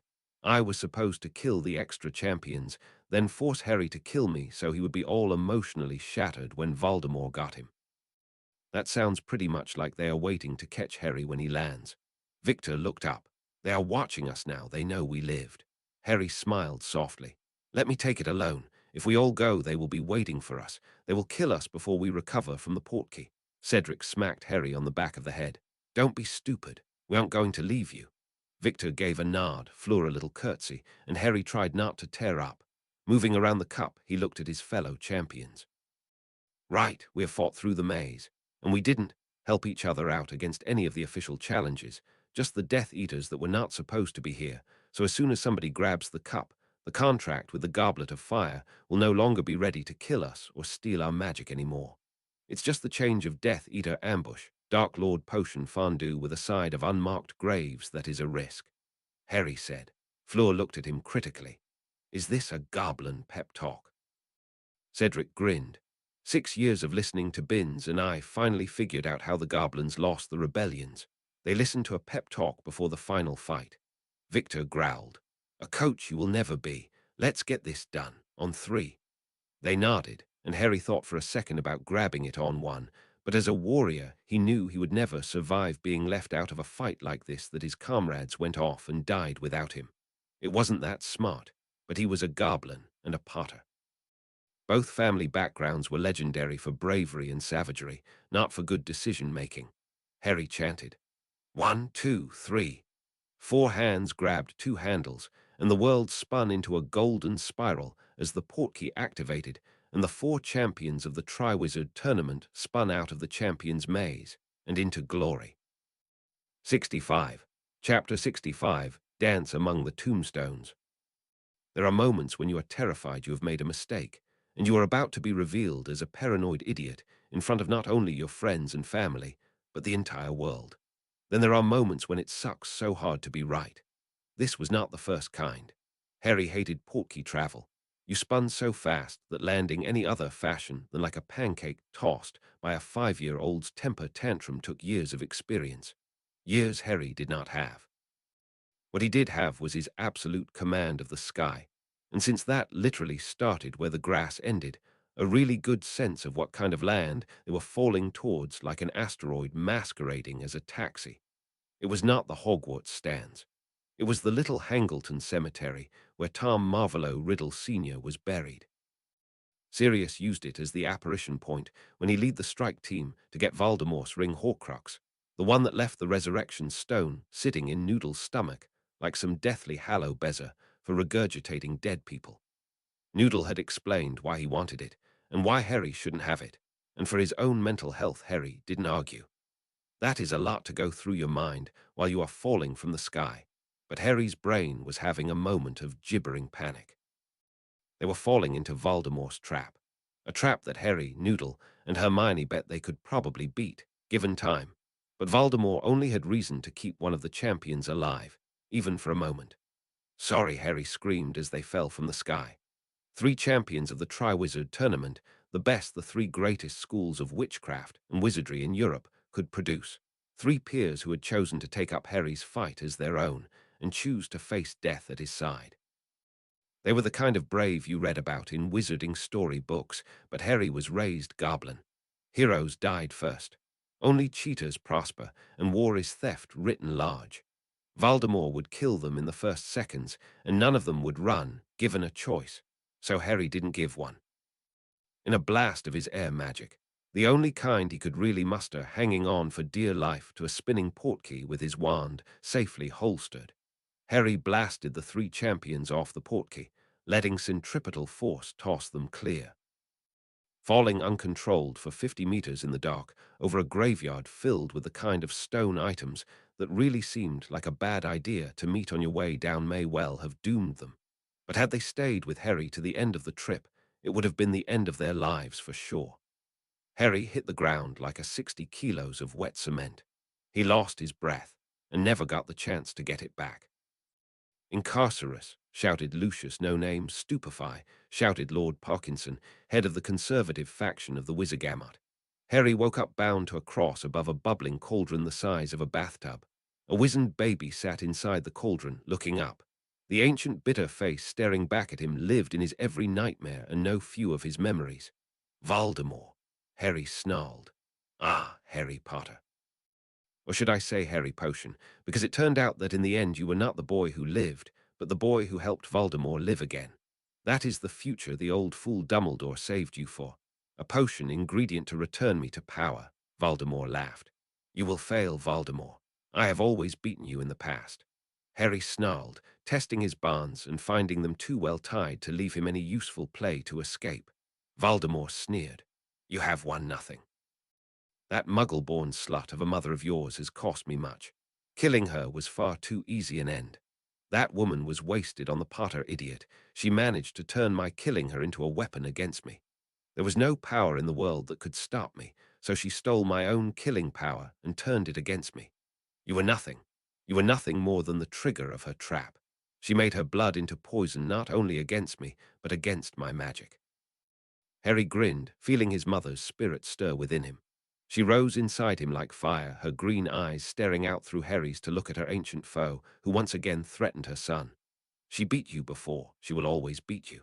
Harry sneered. Voldemort dug into the cauldron and pulled out a loose bone, bone of the father. He wasn't much, but he gave rise to greatness, even if not willingly. That is fine. His sacrifice doesn't require his willingness. He turned to Lucius. Flesh of the servant, freely given. And Voldemort's eyes pinned the former fop and dandy Lucius No Name like a snake gazing at a fat legless mouse covered in honey. Lucius shivered, and with Harry's own goblin silver knife cut through his own wrist to drop his own hand into the potion cauldron with Voldemort. Voldemort turned to face Harry Potter. This is your last chance to stop it. The blood of the enemy, taken against his will. You could defy me. You could defy the prophesy itself by submitting to me now. Oh yes, I know the prophesy Dumbledore never told you about. You and I are destined to meet. Voldemort laughed. Dumbledore defended the prophesy in the Department of Mysteries and set traps for anyone who sought it out. He let Karkaroff into the Hogwarts with the seer who gave the prophesy. A sad, broken witch and failure who cannot even detect verituserum in her whiskey. Igor Karkaroff betrayed me, and thinks if he can betray everyone else fast enough and thoroughly enough, I will let him live. I admit this offering wasn't bad. Did you ever know why Dumbledore wanted you, Harry? It was never about you. You were simply a tool, a chink in my defenses, a vulnerability that I might be caught upon. Here it is. The one with the power to vanquish the Dark Lord approaches. Born to those who have thrice defied him, born as the 7th month dies. And the Dark Lord will mark him as his equal, but he will have power the Dark Lord knows not. And either must die at the hand of the other, for neither can live while the other survives. Voldemort smiled. Blood magic. How that old fool thinks I don't know it is beyond me. Your mother used her own death, and specifically my killing her, to turn your blood into a protection against my magic in particular. You became a poison to my power, degrading and destroying my body, and my works at the simple touch of your body or blood. Reaching up, Voldemort stroked Harry's face with his wand tip. I am going to take your blood to complete my body, taking that protection from you and making it mine. This is it. This is your last chance. The blood must be taken unwillingly. If you submit to me now and beg to serve me, I cannot use you to resurrect myself, and the prophesy itself will shatter, causing who knows what consequences for all of magic and the world. Do you have it in you, boy? Will you shatter all the world by bending the knee to me, the murderer of your precious mommy and daddy, or will you be a good little tool and defy me to the end? The history books would later claim Harry Potter said many things, all of which are noble and dramatic. In fact, Harry went full goblin, and what he actually said will never make anyone's history books. Your wand has no core. You sucked more than blood from that unicorn. Your mother gives half-price hand jobs outside Gringotts and takes leprechaun gold for them. The snakes didn't even give you your own name. Heir of Slytherin. Even his basilisk loves me better than you. Kiss my wand, Voldemort. Harry raged. I found them all, Tom Riddle. All your Horcrux. You are already dead. Harry hissed in Parseltongue. Voldemort hissed a Parseltongue defindo, and sliced a second Swallow rune onto Harry's cheek deep enough to show bone, and Harry's blood spurted into the cauldron. And as it contacted the contents, the potion that had been months in brewing drank the magic of Harry Potter's blood as the final catalyst and caught fire. Harry screamed as the flames of the cauldron burned jade green like the killing curse and seared his cheek shut, leaving a second darker Swallow rune. A second, and dark lightning bolt scar to match the rune of Voldemort's destruction with one of his resurrection. Voldemort screamed as well, but his was a scream of triumph. From the flames of the cauldron stepped a nude figure, almost 7 feet tall, muscled like a duelist or a dancer. He moved with a fluidity that shouted threat. Power seemed to cloak his naked form like a mantle, and both Lucius and Lord Parkinson didn't just drop to their knees, but pressed their faces to the dirt. Stalking to where Malfoy knelt on the ground, he commanded him simply. Rise, give me your arm. Voldemort said softly. Lucius rose and offered the stump of his arm. Voldemort chuckled and ignored it, placing his wand instead on Lucius' intact left forearm, on the dark mark. In the next heartbeat, he raised his wand and cast Morsemortar. A green skull blazed in the sky, a snake extending like a tongue beneath it. The skull was the size of a house, and the power of its anti-apparition and anti-portkey ward was so much stronger than any mere Death Eater could cast that it left no doubt in the minds of any who even brushed against the magic that the Dark Lord had returned, more powerful and more terrible than ever. In flashes, the remaining Death Eaters appeared in the twisting black smoke of the style of apparition woven into their dark mark, a power only Voldemort ever mastered, and the only mortal magic that could penetrate the dark mark hanging in the sky. A tall masked figure in Durmstrang robes threw himself at the feet of Voldemort. My lord, you are returned to us. We are blessed. The fawning voice of Igor Karkaroff sounded as he kissed the naked feet of Voldemort, who sneered down at him. Turning to Lord Parkinson, he said simply, "Robe me." As Valdemar was robed in black, he pressed his bare foot into Karkarov's face, grinding it into the dirt, and softly whispered, "Crucio." As Karkarov screamed, Valdemar turned to his Death Eaters. "My friends, no, not my friends, as you all forswore me, all denied me, all pretended you served me only by imperious curse. Unlike Karkarov, actually delivered your loyal brethren to Azkaban to earn a scrap of freedom and mercy from those weak fools in the Ministry and that trusting idiot Dumbledore." Valdemar sneered. "Few stayed loyal to me, even if they lost everything doing so. Let the world see now what service to me brings. Lucius, give me your stump." Valdemar smiled softly as he held out his hand. Trembling, Lucius held out his stump. Valdemar took Lucius' wand and snapped it. Valdemar sneered. "Made of elm, dragon, heartstring core. A shame. The Death Eater who gave his arm to bring me back should have no common thing as that. No, number let us do better." Valdemar began to chant in Parseltongue, and streams of silver formed in the air. Drawing the dragon heartstrings from the snapped wand worked them into the forming silver hand. Lucius opened and closed the shimmering silver hand, looking like liquid silver or mercury. It felt like flesh and blood, responding like his living hand. Reaching out to slam it into a gravestone, the gravestone smashed under the punishment of the magically enhanced fist. Holding out his hand in wonder, Lucius whispered, "Reparo," and the shattered marble and dust reformed into an intact tombstone. Even the original writing was restored. His magic was amplified through the hand more perfectly than any wand, and more powerfully. A charms master, but never a particularly powerful wizard, the latter statement was no longer true. With this hand, he could match the raw power of stronger wizards channeling through a normal wand. Lucius dropped to his knees, and then belly to kiss Valdemar's robe hem, his pride overcome with gratitude as he realized Valdemar had not simply restored him, he had enhanced him beyond his dreams. The Dark Lord was the ruler of the ambitious and selfish, because power dripped from his hands like spilled gold, and all you had to do to receive it was kneel. Valdemar continued to grind Karkarov's face into the ground. "Many of you have lost faith.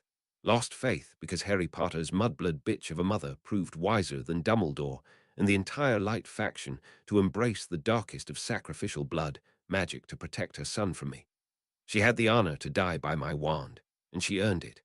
Alone among my enemies, she defeated me, destroyed my body, and even that lingering protection of her blood stopped my attempt to reform my old body. I have done her the ultimate honor. I have taken that blood, the blood she left in her son Harry, and used it to make my new body. Now all her protection is mine. All the power she gave her life and soul for is now mine. You all lost faith when I fell, even when death could not hold me. Did I not name you Death Eaters? Death is nothing to me. Death cannot hold me, and nothing that lives can face me. Some of you have heard the preachings of that faded fool Dumbledore and his boy who lived. Some of you believe it was he who defeated me, that it is he who can oppose me, yes. Let that end now. Harry Potter is the best and brightest the wizarding world has to offer, the prophesied savior. Already bound and bled like a food animal, let us act out the last portion of this sad little drama and give the wizarding world the fairy tale ending it deserves." Valdemar flicked his wand, and Harry on his cross flew from the cauldron to the air 20 feet away. With a flick of his hands, Valdemar banished the ropes binding Harry, and even scourgified his clothes, though he was again immaculate. With a lazy flick of his wand, Harry's knife and wand were returned to him, sliding into wrist holster and waist sheath with the same casual precision as Harry's own hands and tireless training. The ease and naturalness of Valdemar's magic terrified Harry. Harry had been unable to open his mouth and say anything since he had sworn at Valdemar. The casual way his verbal casting had been taken away, even while Valdemar was undergoing rebirth, reinforced how utterly potent the will of the Dark Lord remained, even after so long on the brink of annihilation. Pointing to the hanging mirror above the assembly, Valdemar directed his followers and Harry's attention to it. "Look up, Mr. Potter. The unspeakables made one of these for me, so I have been watching your trials with great interest. More importantly, all of Wizarding Britain, and indeed, most of Wizarding Europe is watching right now. This is to be your final duel, so try to do your mother proud, and don't die too early." Harry felt the fury of his mother rise within him, and the flames of her rage seemed to ignite his mind. The flash in the night sky seemed to echo his rage, except it wasn't in his mind. A flash of fire filled the sky as a phoenix appeared in the sky, its cry shattering the dark mark, even as it shattered the bindings on Harry's voice. Voldemort's shield was raised in less than a heartbeat as he turned to glare at the descending phoenix. Impossible. This place is made unplottable by my own formula. Dumbledore cannot be here. Raising his wand to the descending phoenix, Voldemort began to chant Avada. He got no further. Harry Potter knew he could not blast down Voldemort's shield. The wizard was too much his superior, but the unforgivables could not be blocked. His spell lashed out with all the fury of a lifetime of rage and pain, and the desperate need to defend that phoenix, for it was not, could not be Fawkes that descended in flames. Crucio! Harry Potter screamed, and the blood-red beam hammered into the Dark Lord through his strongest shield, as the unforgivable ignored its defense, as a charging bull would ignore a soap bubble. Voldemort had lived in pain since his body was destroyed, and by any stretch of the imagination his will was inhuman, but the torture curse could shatter anyone's concentration. There was nothing he could do but turn and toss himself into a fumbling roll out of the punishing beam. Lashing out with a fire whip that Harry jumped over before it took his legs, he responded with calling lighting from the sky to rain down on the area around Voldemort with a chanted Fulmin. Voldemort used a shield now, tacking the full elemental effects of an air elemental master and flinching as it dug into his own endurance to tank the hit. With a chantless bombarder, he tossed an explosion at the Potter boy, so he was the one tossed and forced to move, buying Voldemort time to rise and regain control of the duel that was no longer a mockery. So be it. Let the world see how strong Harry Potter was. His death would make a fine adornment to Voldemort's legend. Voldemort flowed through his spells as he spun and danced towards Harry Potter, his every motion launching a different spell, each more potent than the last. Blasting curses, cutting curses, flame, ice, blood-boiling curses, organ-corroding curses. They flowed from Voldemort's wand, forcing Harry to dodge those that could not be blocked, and inflicting small injuries that soon began to batter and slow the boy. Voldemort was shocked at the power of Harry Potter's return spells. The Swallow rune in his forehead blazed with power every time he cast, showing the goblin magic woven into his flesh, empowered him in ways different but equal to the forbidden enhancement rituals Voldemort had undertaken. Harry was Voldemort's equal in potential, but Voldemort was, and Harry only might one day be, that powerful. A jelly-legged jinx got through. Wasn't much, but it was enough to make the finely trained goblin and beater boy lose his finely honed dodging ability. In well-trained reflex, he threw up his strongest Protego to tank the next spell. Harry had time to see Voldemort smile and realized it was all over. Unforgivables cannot be blocked, only dodged. The only chance lay in the fact they could not be silently or wandlessly cast. They must be spoken and gestured, and the spell took more time than some other attacks. Avada Kedavra. Voldemort shouted in triumph. A green bar of light matching the blaze from Harry's eyes perfectly lanced out to connect the two wizards. Expelliarmus, Harry Potter chanted in desperation. The shorter incantation, but later start caused the two spells to cross and bind. A column of light as thick as a man's torso formed between the two wands, and power howled from the sky and earth as the magic from the land itself was drawn into the vortex of power linking the two wands. Harry Potter remembered a conversation he had with Ollivander when he got his wand. I remember every wand I've ever sold, Mr. Potter. It so happens that the phoenix whose tail feather resides in your wand gave another feather. Just one other. It is curious that you should be destined for this wand when its brother gave you that scar. The brother wand effect. Two wands sharing the same core when the spells cross turn into a battle for ownership of the wand. A wand binds to a wizard's soul. Normally an older and more experienced wizard would always win this. Their soul and their wand had longer to bond, formed a deeper and more natural connection than a younger and less experienced wizard and wand pairing. Normally, if you were stupid enough to cut your soul 7 times and face the owner of your brother wand who had eaten 6 of them, it was a rather different situation. A ghost stepped out of Harry Potter's wand, a red-headed woman in a well-worn sweater and jeans. Her eyes blazed a bright green that made the light of the killing curse seem faded in comparison. "Hello, Tom. You should have left my boy alone. I might have let you live," Lilly Potter said, as she strode towards Voldemort through the living river of power joining the two wands. Voldemort noticed how the stream of power, although thrashing like a living lightning bolt or panicked serpent, always ran perfectly through her heart, and felt his own suddenly feel the cold grip of fear. Voldemort was incapable of being afraid of Harry Potter, but Lilly Potter was a threat to his immortality that he had come, reluctantly, to admit he did fear. Not Dumbledore, not Harry Potter, not the whole of the DMLE or the masked might of the Iqua. Voldemort feared only the shade of the Muggle-born witch who had turned her own death into a weapon that nearly destroyed him. He stepped back. There were shouts around him, spells going off. A part of him recognized the voices. Sirius Black, Alistair Moody, a boy that sounded a lot like Frank Longbottom but obviously could not be, and two girls he did not recognize. The Phoenix had not brought Dumbledore, it had Harry's friends. Voldemort felt his magic being drawn into the battle for his own wand, and for the first time realized he was losing. He reached out for his link to Nagini. The snake was suling in a tunnel he dug for her. Voldemort was not willing to risk his familiar and Horcrux in actual battle until he had Harry Potter's soul fragment safely bound in the Muggle house of Carmen's mace. But the snake was close enough for Voldemort to reach out and draw upon the soul fragment in the serpent to bolster his defense in the battle for his wand, shouting to his followers, "Deal with the vermin, leave Potter to me." There was chaos and battle all around him, but Voldemort's followers were many and strong, fighting beneath his eyes they would not fail. Harry Potter had not brought Dumbledore, just two has-been auras and some children. This battle was already over. Mid-air explosion, Fleur de Lacquer, it was irritating. She was only here to keep Harry Potter from sacrificing himself in some sort of Hufflepuff reflex. She had assumed his goblin upbringing would balance that out, and right up until he blasted the rest of them off the cup mid-air, she had allowed herself to hope.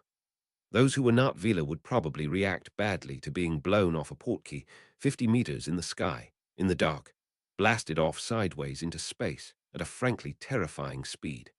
Of course, other people were not large, predatory birds trying very hard to be women.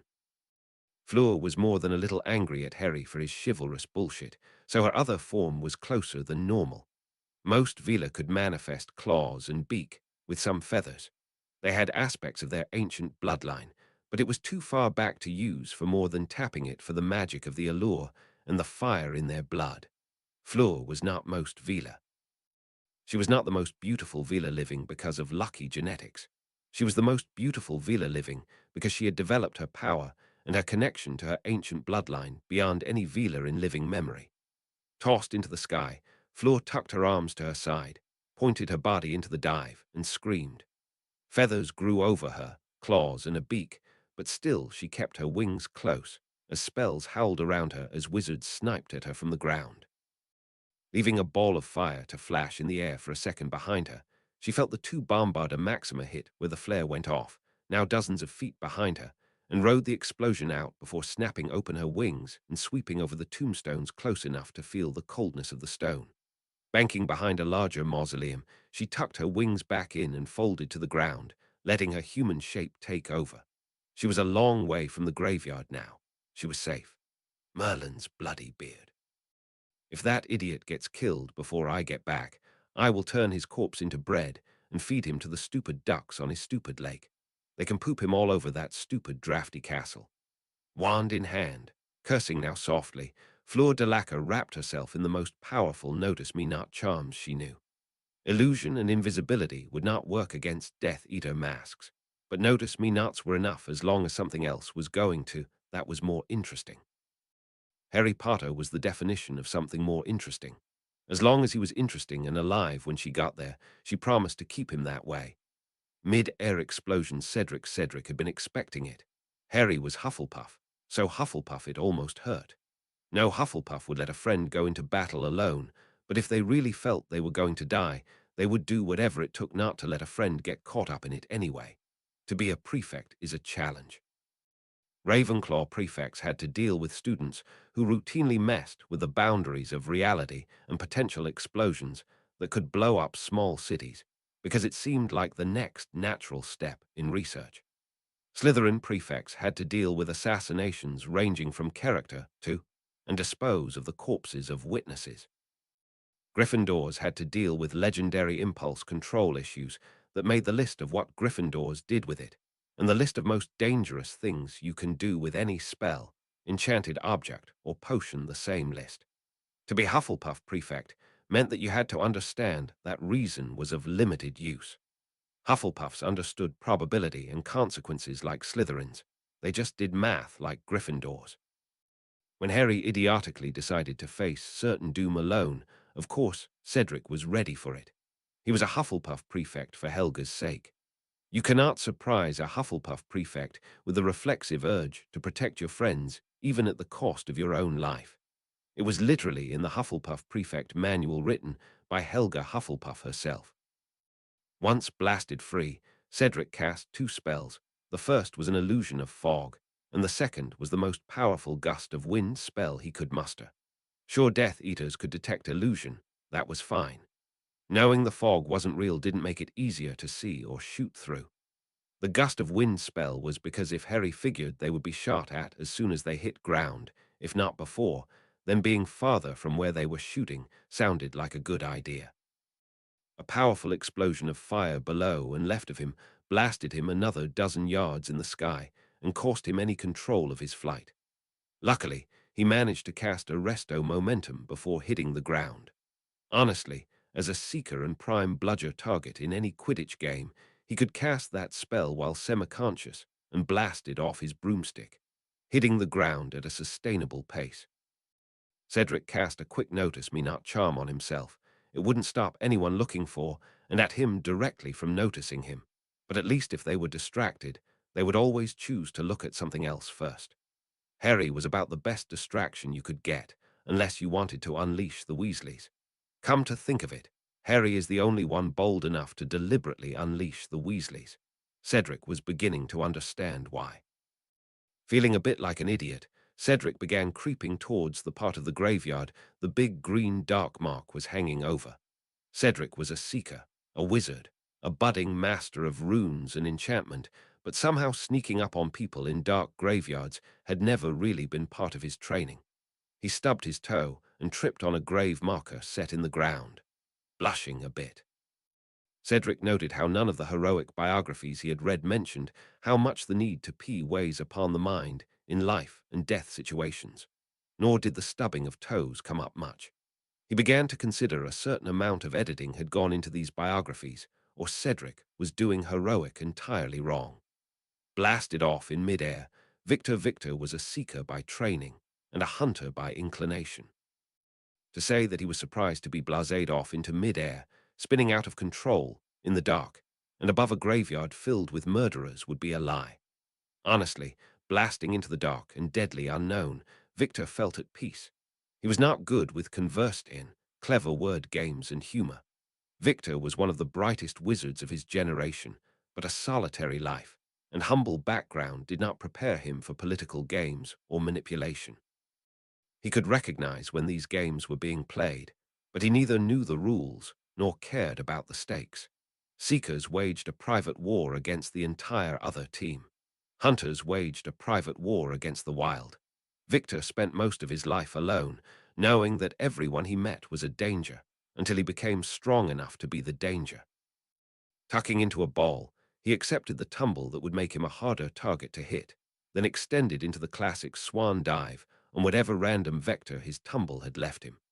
Touching but not drawing his wand in his wrist holster, he cast a resto momentum as he neared the ground and dropped silently to the grass behind a tombstone.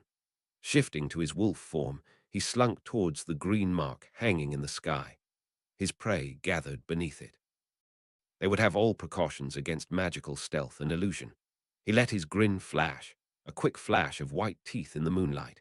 He was a mountain wolf in a dark graveyard filled with tombstones the same color as his fur. He made less sound than the wind, and had years of experience hunting creatures with far better senses than human wizards while wearing his fur form. With any luck, his headmaster Karkaroff had returned to his Dark Lord.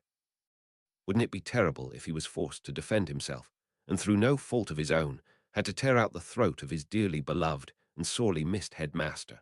From brow-beating bully to ass-licking sycophant, not a single interaction with Igor Karkaroff had left Victor feeling safe, sane, or clean.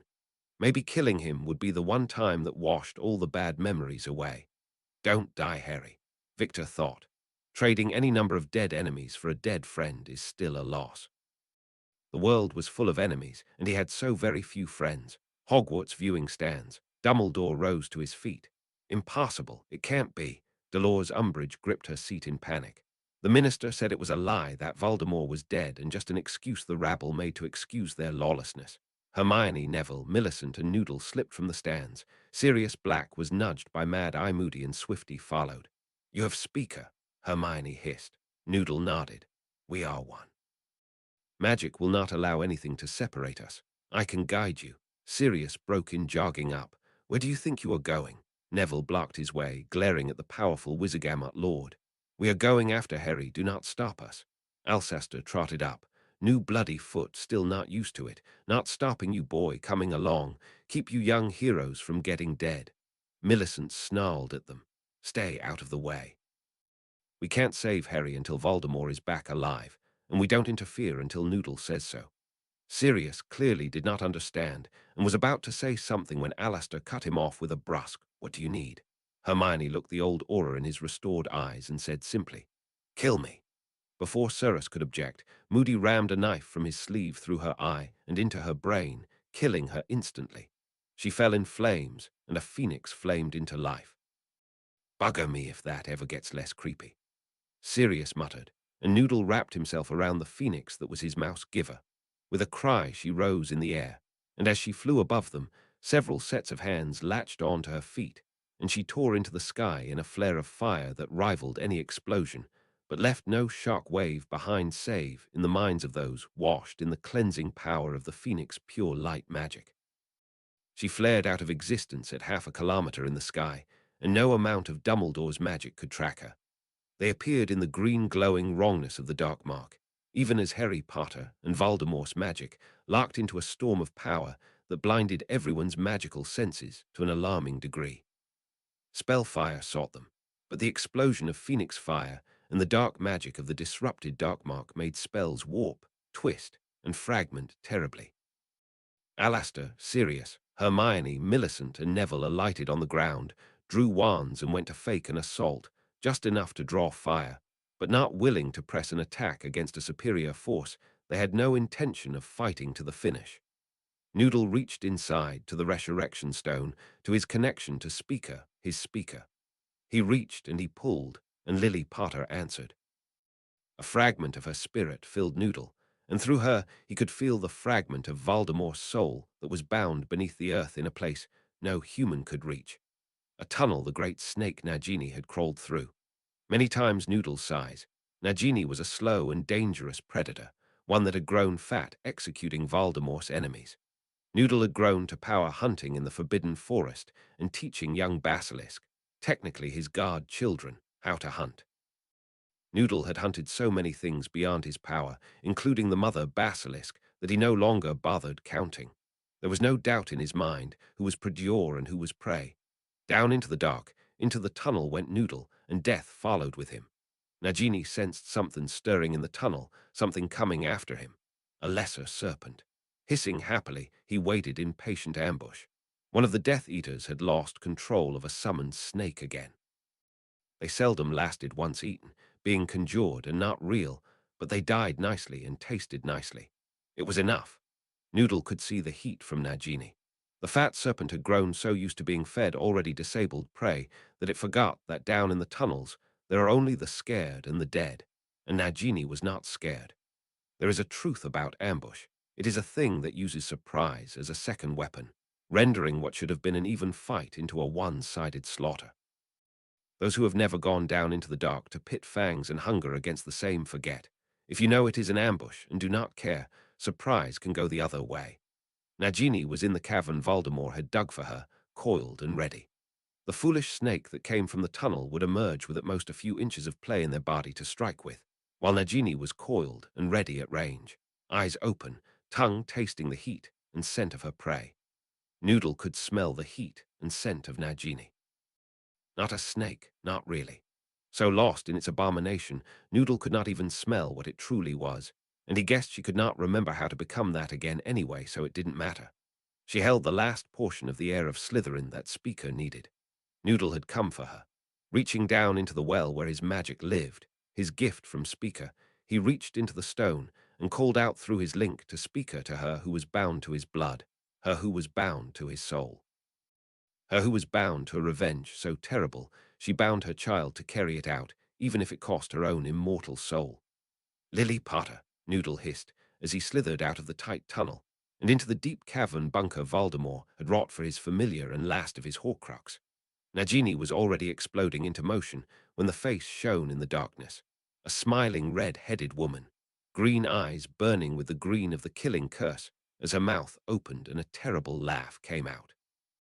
Nagini flinched in a blind panic that came from that part of her that was bound to the air of Slytherin, that last part of her soul that was not hers that allowed her to remember she was more than just a dumb, unthinking beast. The terror roared through her, and she flinched away. Noodle wasted no time. Boiling through the tunnel and into the cave, he struck as Nagini turned to strike at him when her instincts took her past the panic to see the emerging foe. Nagini was badly out of position and slow to strike. Noodle came in knowing he had 1 second, maybe 2, and he did not wait until he was in range of Nagini, but struck for her attack. The smaller rock viper struck from beneath the lunging Nagini, driving her snapping jaws over and past Noodle's low form as his own fangs sank into Nagini. In the cavern, a red-haired witch's ghostly head opened its mouth wide enough to inspire terror and sank bright white ghostly teeth into flesh that held 2 souls. Noodle hung on in desperation, controlling the panicked spasming of the dying Nagini, his own terror almost driving him to flee as the soul of Voldemort screamed in terror as it was drawn into the hungry mouth of Lilly Potter. Noodle's eyes met the mother of Speaker, and the black ichor that had been Voldemort's soul stuff dripped down her lips. Voldemort was mortal. When the time comes, do not let my son falter. I gave my life for his. I gave my life for Voldemort's destruction. At the last, do not let him hesitate for me, she said, and then she faded. Noodle's blood was cold by nature, but if it had been mammal warm, her words would have ran it cold right then anyway. Little Hangleton Cemetery, the dual-part Roman II Harry felt his blood run cold as his mother walked down the torrent of wild magic that roared between his wand and Voldemort's. His core and his mind howled in pain as more magic than he had ever channeled was drawn from his body and soul to match the output of Voldemort. He would one day be Voldemort's equal, but this would not be that day. His reserves bled from him like a river, while Voldemort's was like trying to drain the ocean, yet Lily kept striding forward. In the battle of souls, Harry's soul was more than whole, more than any single living soul could be, and Voldemort had made it so, even as had Lily. As magic roared from them both, the greatest wizard in the last century, the man who had held death itself at bay simply by an act of will, watched his will failing. Reaching back into Nagini, Voldemort called upon the link to his soul fragment in Naginate to bolster him against the boy. Was this what the prophecy was about, the brother wand effect? Not just brother wands, but brother souls. Voldemort snarled in fury. A trick. In the end, it was little more than a trick. Voldemort's doom. What a joke. Half of his followers could snuff this child like a candle. He was no match for Voldemort's skill, even if his raw power was close. No, this was an advantage Harry Potter only had against Voldemort, and only while he bore a brother wand to Voldemort's own. Expelliarmus, Voldemort roared, and with his offhand, cast the most potent disarming spell he knew, blasting Harry Potter a dozen feet backward and casting the smoking wand of the boy to the earth between them.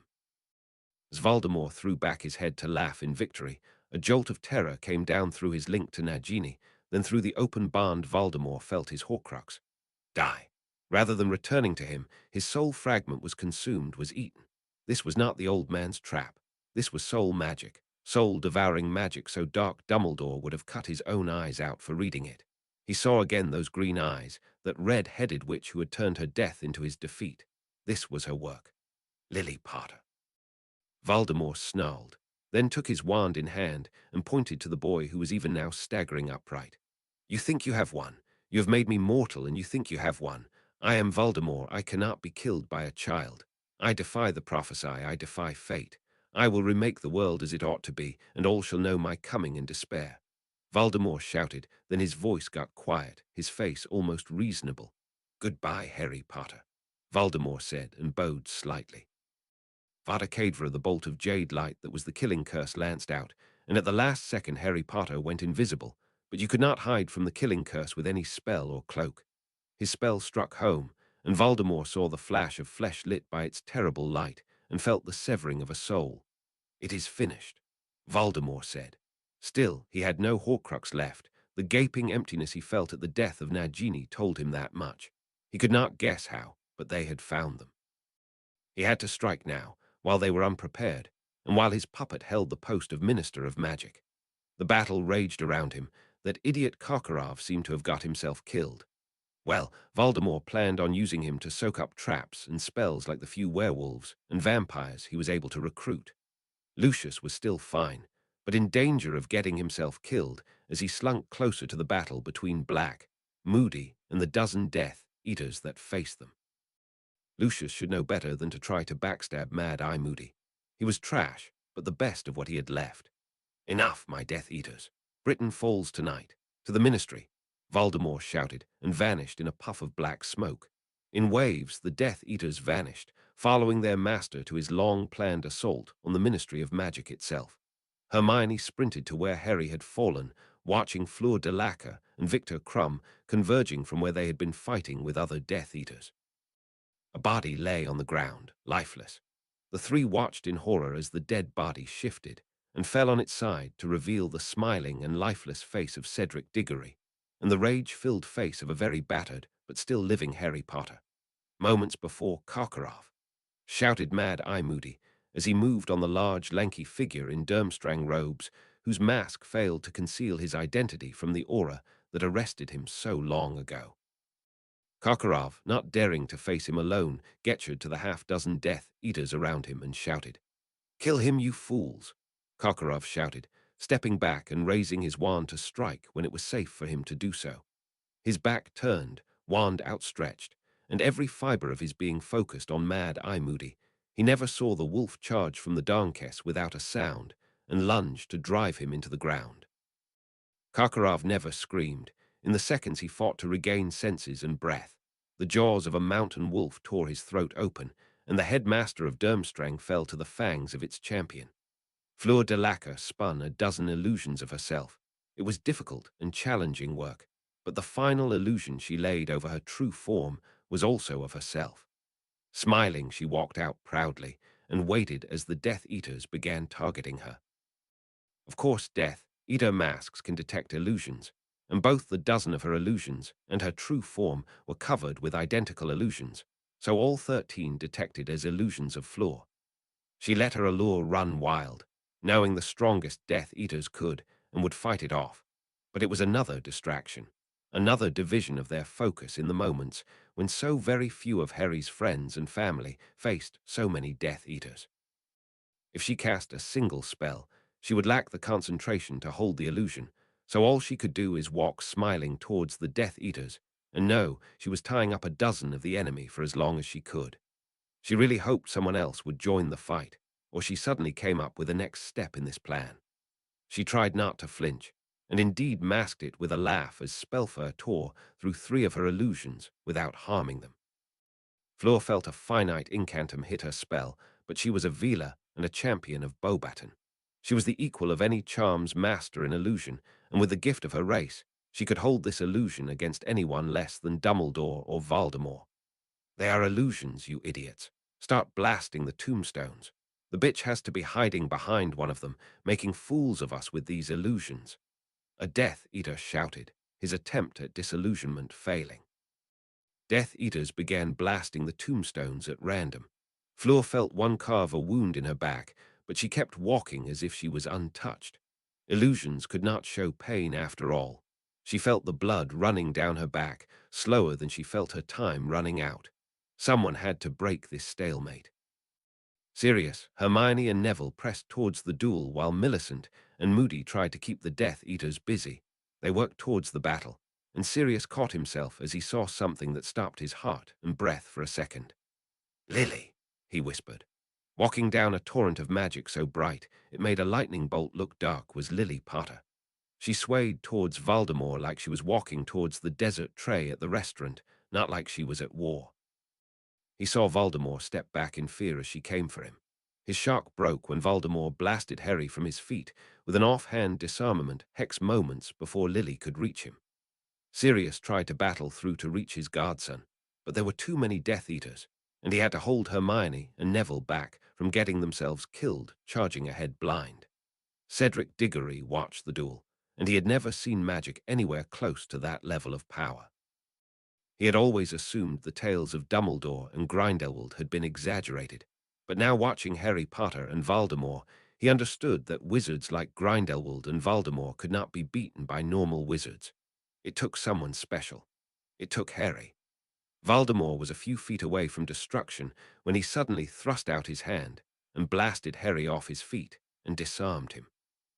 Cedric watched Harry try to stand as Voldemort boasted about how close Harry had come to finally ending him, but Voldemort was going to kill him now. Cedric could not kill Voldemort. He could save Harry.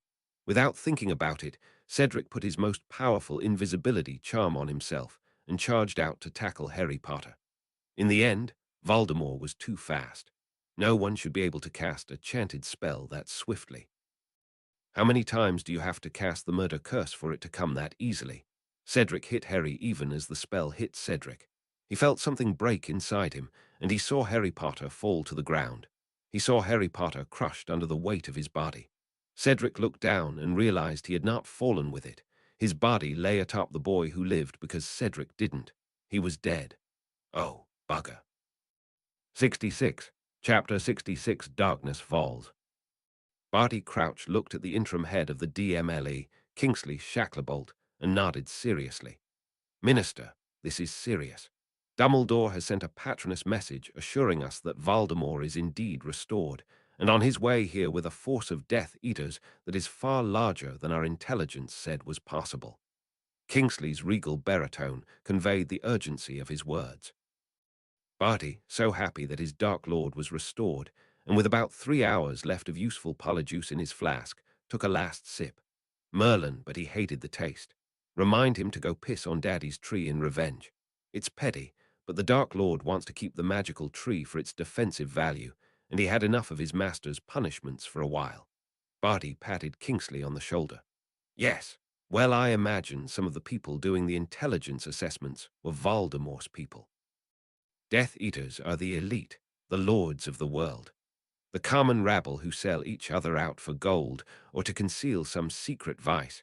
They must outnumber sworn Death Eaters about 10 to 1. Then there are all those little people who hate someone. Werewolves, goblins, vampires, muggleborn, hags, centaurs. There is almost always some group they think needs to be put down just a little harder, punished just a little more to make their dirty little souls happy. And for the promise the Dark Lord will do terrible things to their pet group, they will happily sell out everyone they know, love, and incidentally were sworn to defend and serve." Kingsley looked shocked and offended. "Surely it can't be that bad, Minister." Barty smiled at Kingsley.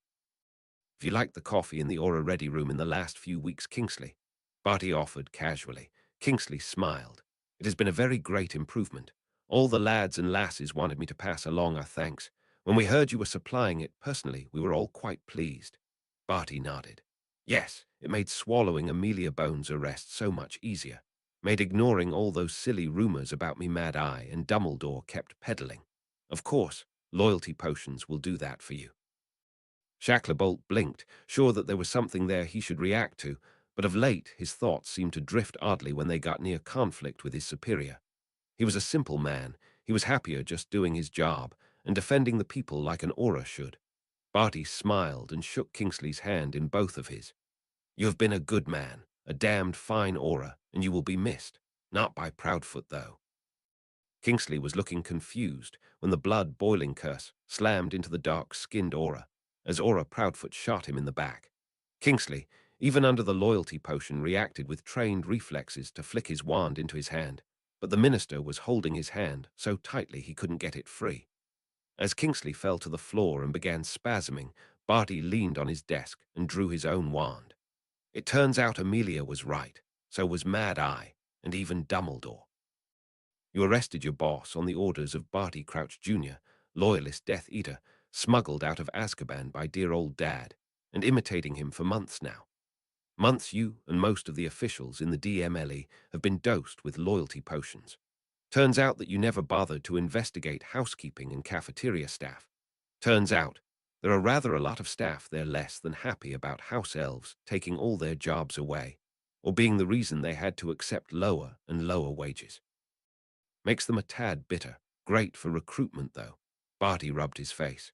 Still, had to be so careful. Even I don't know how many got enough in them to obey when I give an order that goes totally against their duty. Still, as long as it is situationally reasonable, I think I can make them do enough. Master put a lot of thought into this, and he is rather more clever than any of you lot. Barty kicked Kingsley, but the aura was already dead. Pity. I really wanted you to see how the fall of the ministry played out, but I couldn't test your loyalty when you had the authority as head of the DMLE to stop the lockdown.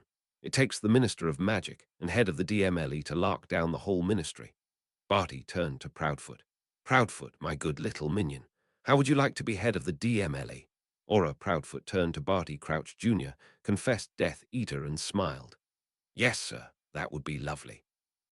Barty pointed his finger at him. By the power invested in me by the Wizigamot in that super-helpful confidence vote, I now declare you interim DMLE head since the tragic and unexplained death of your predecessor, Kingsley Shacklebolt. Aura Proudfoot put a foot on the corpse of the man he had just killed, then with wand over his chest announced piously, "He will be missed, but not by me." The two shared a laugh, then Barty announced, "Lock down the ministry. Close off all flu access. Activate the anti-apparition and anti-portkey wards. Lock down the potion stores, the weapons rooms with the battle staves. Can't have anyone but our own people running around with heavy artillery, can we?" Barty mused. "The Dark Lord is running a bit short of hands until we can free the loyal brethren from Azkaban, so we can't have any of the little people we need to run things scampering away. It would take months to pacify otherwise. Best to keep all the little mice inside their holes when the big bad snake comes calling." The two of them went to the wall, where a complex formation that took the finest security, wizards of the unspeakables plus Albus Dumbledore and the Hogwarts staff to create stood. Designed after the last war, they were designed to make the Ministry of Magic building into a fortress no one could breach without control of the wards. Unlike Hogwarts, it couldn't be maintained for long. A week was the upper limit, less if it took major siege damage from powerful attacks. While the wards were up, though, no one could enter or leave, save by the will of the Minister of Magic and head of the DMLE. Voldemort and his Death Eaters were on their way, and the whole of the Ministry of Magic were now locked in a cage Voldemort's most fanatical follower controlled. Battle of the Ministry. Voldemort and his Death Eaters descended from the sky like so many falling stars made of darkness, each explosion of midnight defying the bright sun of mid-morning, as rank upon rank of Death Eater formed up proudly in front of the ministry. Voldemort himself raised his wand and shouted, "Morsum order." The bright green skull and snake covering half the sky in open defiance of the ministry and its auras. The auras and hit wizards who had been out of the ministry or tasked with perimeter security were no cowards, nor were they alone. Many who served the ministry in other departments, or who were simply opposed to the Dark Lord, chose to rally in defense of the Ministry of Magic, since Voldemort had announced his intention to attack the night before. They had no way of knowing Voldemort planned this. He lacked the manpower to hunt down all sources of resistance, and with the losses in his loyal Death Eaters, and his lack of time to call in his vampire, werewolf, and giant allies in any meaningful numbers, he lacked the manpower to crush scattered resistance. Until he could bring the Dementors of Azkaban to swell his numbers and cow the population, he needed them to be both leaderless and terrified. He gave them time to bring all the potential resistance leaders to the ministry to be killed. The numbers were roughly equal, but that made the slaughter so much more terrible to witness. The auras and ministry workers cast their stunners and disarming charms in the opening salvos, to be met with killing curses and 100 forms of magical slaughter. After auras and workers began to die, the survivors, and no few veterans of the last war, began to fire back with fire and blasting curses, lightning and golems animated out of stone to attack the Death Eaters. The dead littered the ground, and battle seemed to hang in the balance when Voldemort strode forward. He did not run, he did not dodge, he simply walked.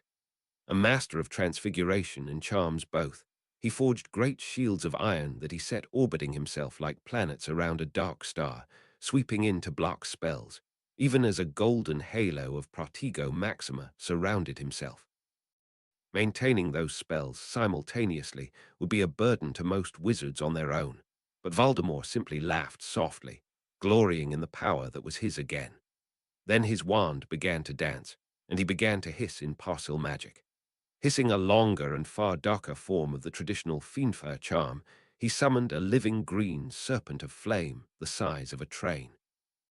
Demonic faces howled and gibbered from each scale of green flame, and the demonic construct slithered forward to devour the defender's spells, and then lives.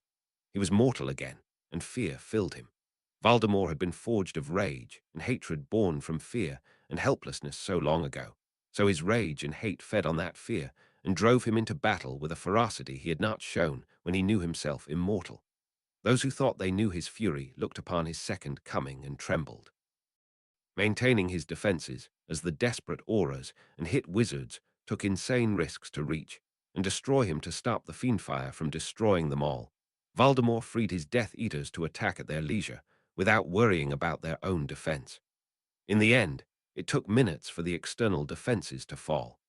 Voldemort touched his wand to his throat, and in a sonorous that shook the whole of Wizarding London, his voice echoed from every stone. Surrender the ministry, submit yourself to my rule, and you may yet know mercy. Resist me and my loyal Death Eaters, and you can only die. Rejoice, Wizarding Britain, the long, slow decline of wizarding kind under the weak and self-serving ministry and lords is over. The return to greatness, the return to the dominion of the witch and wizard over all lesser beings begins today. The doors of the ministry swung open, and a phalanx of auras surrounding the last minister of magic marched out. The minister, before the watching eyes of the crowds of witches and wizards who looked on from every street, who hung on their brooms in the sky above, and scried with every magics known to wizard kind bore witness. The minister of magic held his wand on his two open palms and sank to his knees before Voldemort. At his gesture, the remaining auras also placed their wands upon their palms and knelt down.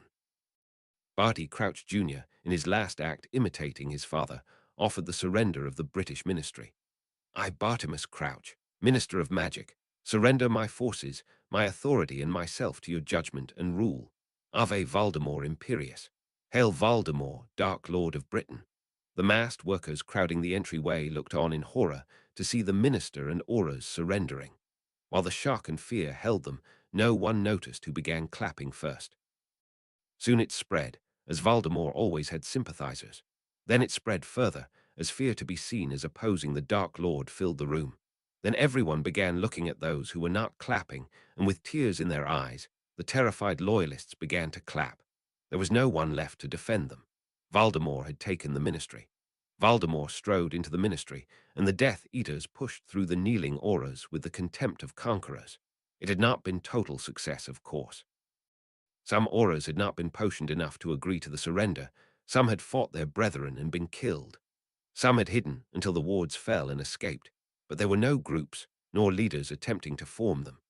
Those who would not bend the knee and survive the fall thought only of escape, for themselves and their families.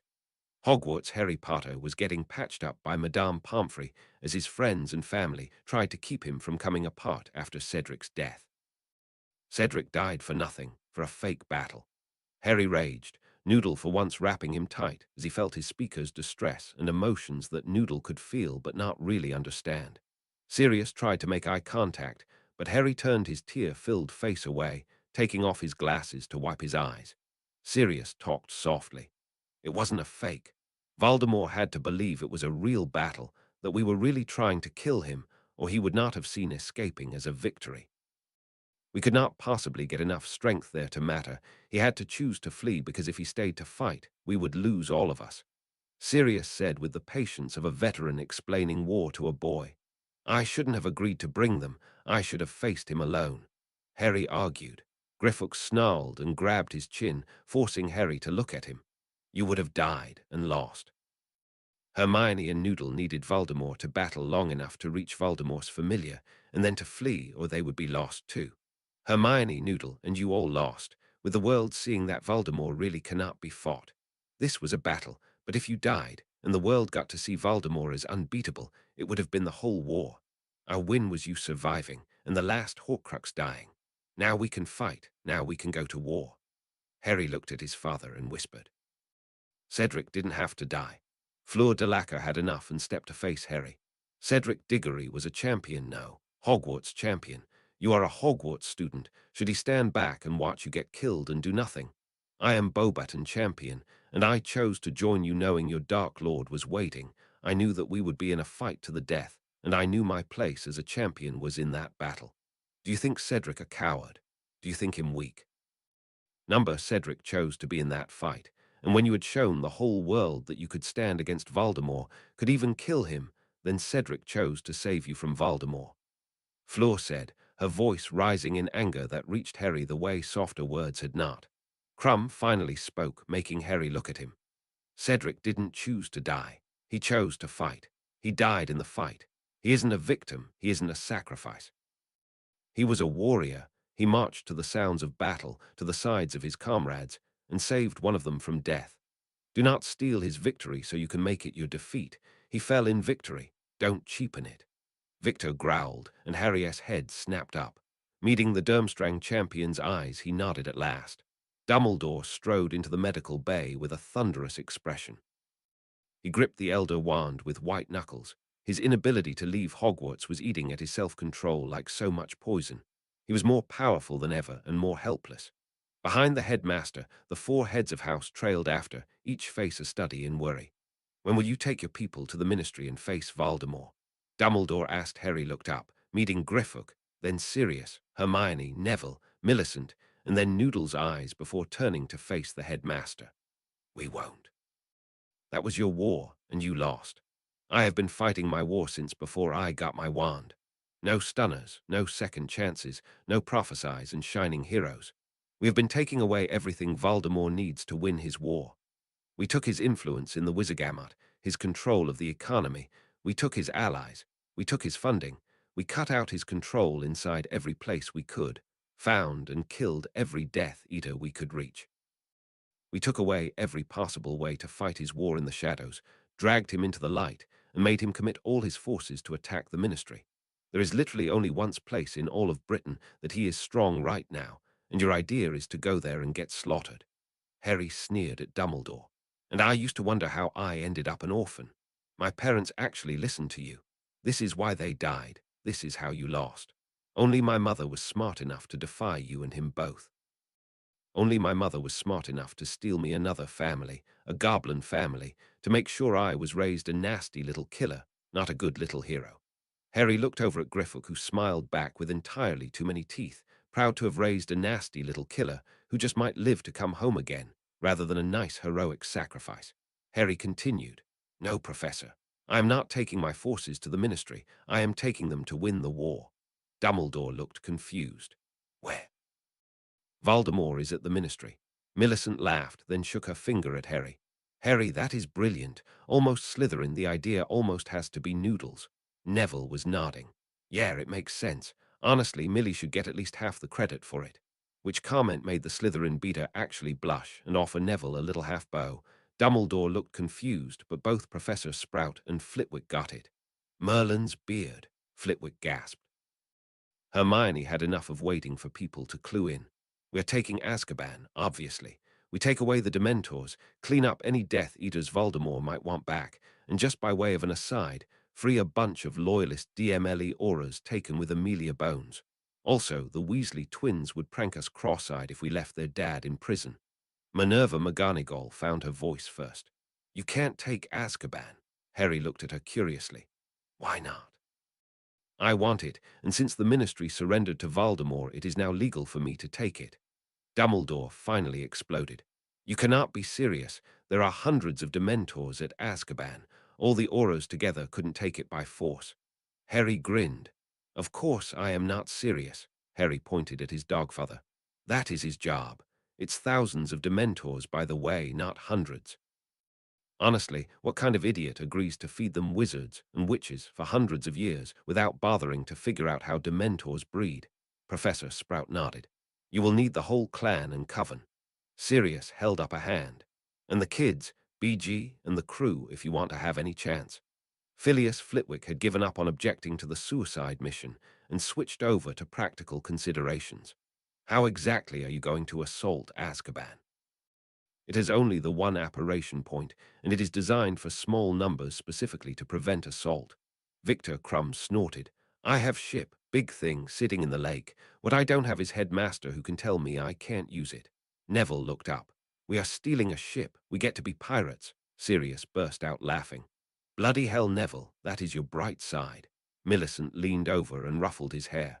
My little Hufflepuff is growing up so fast. First a harem, now a pirate. I am so proud.